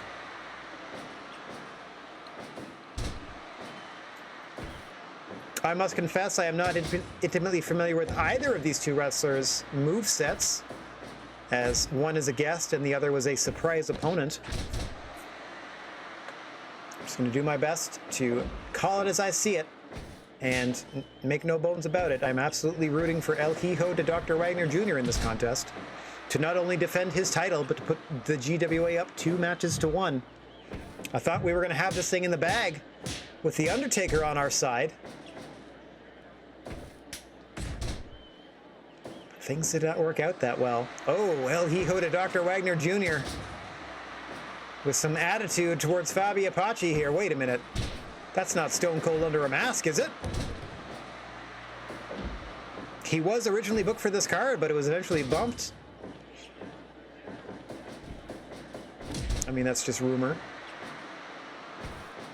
I cannot confirm or deny that he is moonlighting as El Hijo de Dr. Wagner Jr. in Pro Wrestling Noah when he is not doing dates for the GWA. Nice suplex there from Wagner Jr., and we are out to the floor. I was going to say there are no countouts or DQs outside the floor of a GWA ring, but there are essentially no rules to these 5-on-5 singles matches. No time limit, no countout, no disqualification, no rope break, nothing to save you. The only way it ends is by pinfall or submission in the ring. That is true. Fabi Apache coming off that big loss to Deonna Purrazzo at Triple Mania. By the way, I said earlier that I usually watch Triple Mania. It's the only AAA show that I watch every year. And mostly, or not mostly, but partially, it's to sort of poke fun at the production gaffes and stuff like that. This year's Triple Mania, the one that just passed, probably the most solid one I've ever seen. Like, certainly of the past 4 or 5 that I've watched, definitely the most, like, the one that I wouldn't be embarrassed to recommend to somebody to check out AAA once. I'm not trying to be insulting to, like, that sounds like I'm putting them down, but I mean, like, I don't know. Based on the first couple that I watched where, like, there were so many, like, technical issues, you could barely see what was going on, a lot of weird audio hissing, etc., etc., etc.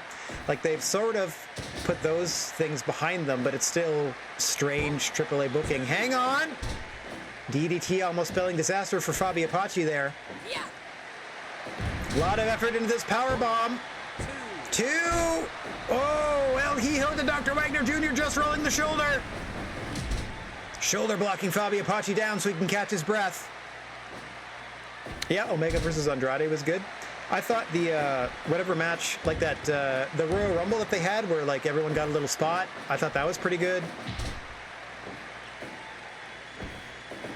The 3-way tag match I really liked. Had some fun stuff.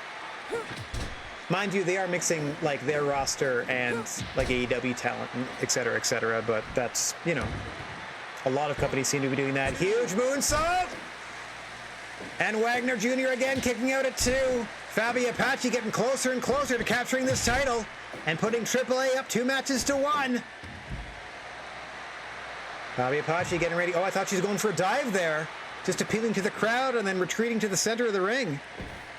Yeah, but Mask versus Hair was going to be a mess. Like, those things are just going to be stall and brawls anyway. Hang on! Hooks both legs! Wagner Jr. again just escapes.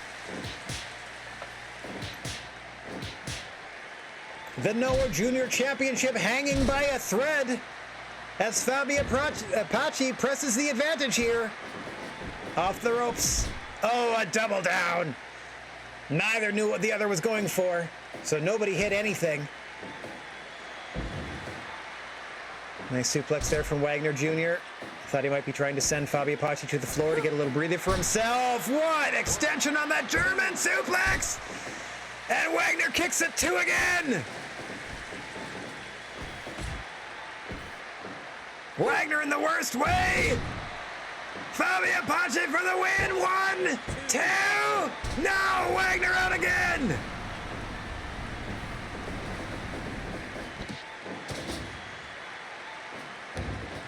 Fabi Apache giving it everything she's got here.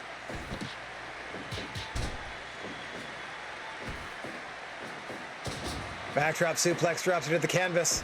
Only a moments of respite for El Hijo to Dr. Wagner Jr. Then Fabi Apache's back on the attack in the Tree of Woe. Off the ropes she sends him. Big boot to the side of the jaw.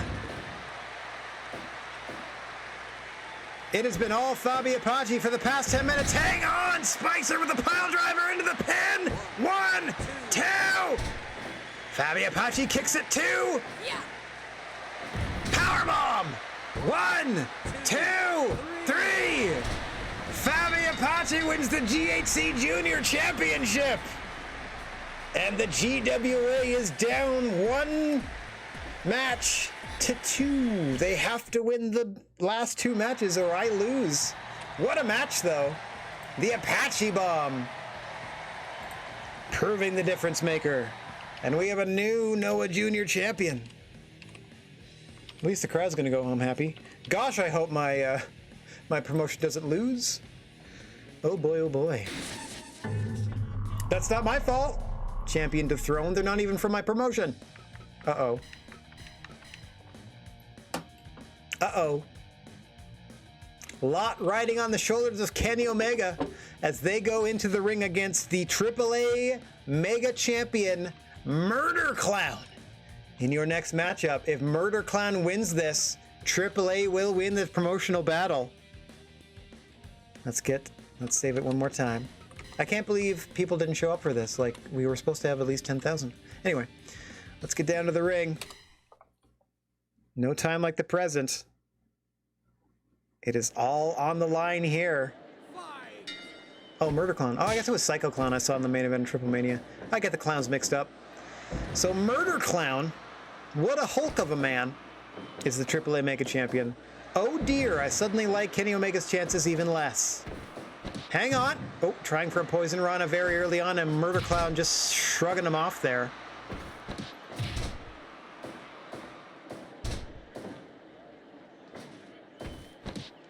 What was his name during the Marvel match? Furioso? Was that it? Ridiculous. Omega sending Murder Clown out of the ring. Quick to return again. Kenny Omega incredibly dangerous if he gets back control as he keeps attempting. Kreutz Wrath to Murder Clown gets a no count as we were in the opening moments of this contest. But what a display of power from Kenny Omega in the opening moments. May want to save that for later in the match when it actually means something. Back and forth these two go. Center of the ring. Omega establishing himself early. Off the ropes he comes. Oh. Unable to go for what I'm assuming was a sliding drop kick. Hang on. Gets it that time to the side of the head of Murder Clown. Kenny starting to roll. Nice suplex there. Here we go. V-trigger. Up. V-trigger. Waiting for Murder Clown to stand. Gonna make it a trifecta if he can help it. Boom! That's 3 in a row into the cover. 1, 2. Murder Clown out at 2. Quick early 2 count for Kenny Omega after that trio of V-triggers. Murder Clown hanging on as we pass the 5-minute mark. Trying to withstand the early flurry from the cleaner Kenny Omega. If you can outlast the man. Oh, geez, I was going to say he's going to get disqualified here, but there's no DQ. Anything goes. That might play into Murder Clown's game plan the longer this match goes, unfortunately, for Kenny Omega. It's a bit of a mountain to climb with the size difference. Nice! Snapdragon doesn't seem to impede his wrestling so far. Springboard missile dropkick from Omega. Nice combination of moves from the cleaner. Ducks the clothesline. Couple of knees to the jaw. Here we go. Sliding V-trigger there. Hooks the leg again. 1, 2.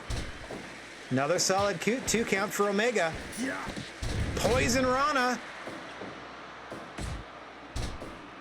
Sends Murder Clown right back down. Oh! Murder Clown goes low. Perfectly legal in this contest. Another Poison Rana by Omega, but Murder Clown right back to his feet. It has been mostly Kenny in these opening minutes, but I am not so sure what's going to happen anymore, so I'm trying to be cautiously optimistic. Kenny set up in the corner, but able to fight his way free. Snapdragon. Murder Clown set up in the center of the ring now. Off the ropes, V-trigger to the back of the head. Looking for another one, this time to the front. Setting up for a third at least. His record is 14 in a row against Abdullah the Butcher during the A1 Climax. Here we go. Another V-trigger, and he's starting to get winded. Catches his breath and back off the ropes and gets cut off with a clothesline by Murder Clown. Double underhook pile driver, center of the ring. 1, 2, 3. Thank goodness. Kenny Omega wins the match, and we have a new AAA Mega Champion. I stepped all over his closing line, but I don't care. I'm just happy that he won. And it all comes down to the finals. Just enough to send the crowd home happy. Beautiful, beautiful work, bud. Okay, as things should, it all comes down to your main event. Heck yeah. Ilya Dragunov, the GWA Junior Heavyweight Champion, putting it all on the line, not only the title, but the promotional battle itself, as the 5th and deciding match is for all the marbles when Ilya Dragunov looks to defend the GWA Junior Heavyweight Championship against AAA's Lady Shani. Let's get down to the ring. I know nothing about Lady Shani. Okay, I think I saw her in like a Battle Royal one year at Triple Mania. In there against Ilya Dragunov. Wowzers!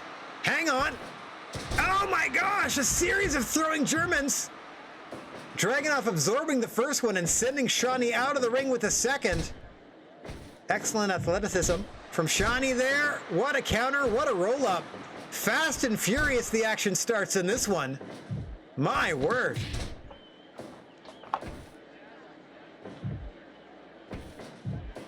And this your main event of the evening. As I can see, we've already hit the 11 o'clock hour. A little bit of overtime. Got a little overrun from the TV station. I'm going to make use of it. So you're down here in front of almost 10,000 strong in Mexico, witnessing a heck of a promotional battle between AAA and the GWA. Both promotions managing 2 wins in singles contests to this point. This is the 5th and deciding match for not only the promotional glory, the lion's share of the profits from the event, and of course the international reputation that comes with defeating another wrestling promotion. But in this particular match, the GWA Junior Heavyweight Championship is on the line between Ilya Dragunov, currently on offense, against Lady Shani.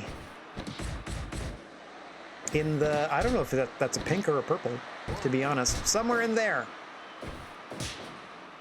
I mean, her mask is more pink than the rest of her gear. And her, like, it seems like the further down you go, like mask is lightest, mid stuff is mid, and then like her dress or whatever is mid, and then her boots seem to be a slightly darker color as well.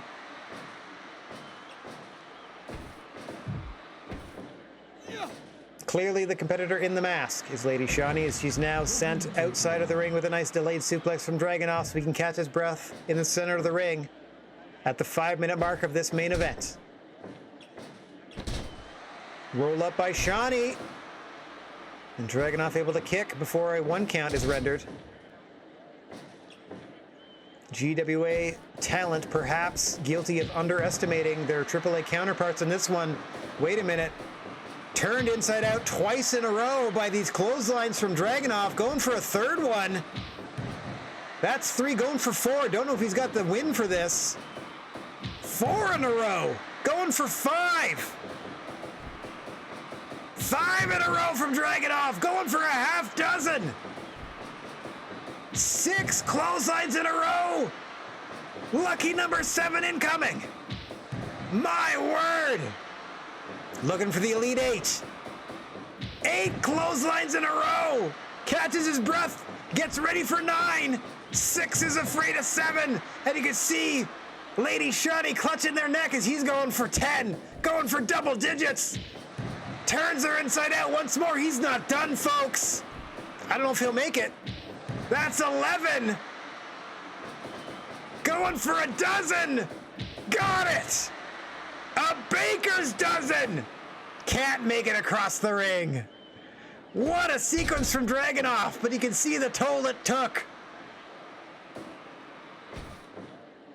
Shani gets reversed easily after those 12 vicious clotheslines in a row. I don't know how much is left for the champion roll-up. No count. Sorry, I should have said challenger, not champion. Dragunov is the one defending the honor and title associated with GWA. Huge clothesline once again turns Shani inside out. We hit the 10-minute mark. No count on the roll-up attempt by Shani. Has been in a big bad way since that clothesline sequence planted with that power bomb. Shani trying to slow things down. I don't know how much longer she's going to last. A second vicious powerbomb by Dragunov. Might be toying with the challenger here. I don't really recommend that. There are no rope breaks. Not a lot of rules in these contests. Take a win where you can. Now Dragunov finds himself in a chop battle with Shani. Oh! Discus lariat blocked. Nice counter into the drop kick there from Lady Shotty. Looking to fight on. Makes a quick press. Gets a 1 count. Dragunov is dazed after those elbows. Another 1 count. Shani doing her best to fight her way back into this. Amazing that she's still standing after a dozen running clotheslines in a row. What a sequence that was. Just minutes ago here. Oh, backhanded chop by Dragunov. May have put him right back in the driver's seat. We'll see. Nope. Shani's still plugging away. Sends Ilya Dragunov into the corner. Another roll-up attempt. 1, 2. Dragunov kicks at 2. Like 2.01. Drop kick into the corner. Shani rolls him into a cover. 1, 2. Each and every kick out has taken more energy out of Dragunov. He's a very well-conditioned athlete, but sooner or later, all these pin attempts are going to add up. Shani doing everything she can to keep this offensive momentum going. At one point, Dragunov was 1 or 2 major offensive maneuvers away from ending this thing in a hurry. Shani hanging in there and hanging in there. Nice elevation on the backdrop suplex there. Oh, turns her inside out with a lariat. Tuck position on the senton splash. And now tied to the tree of woe so Shani can work on his midsection. Trying to take his wind away. Joshi style slam there. And a kick to the spine. Followed up by a running drop kick single leg to the side of the head. Dragunov.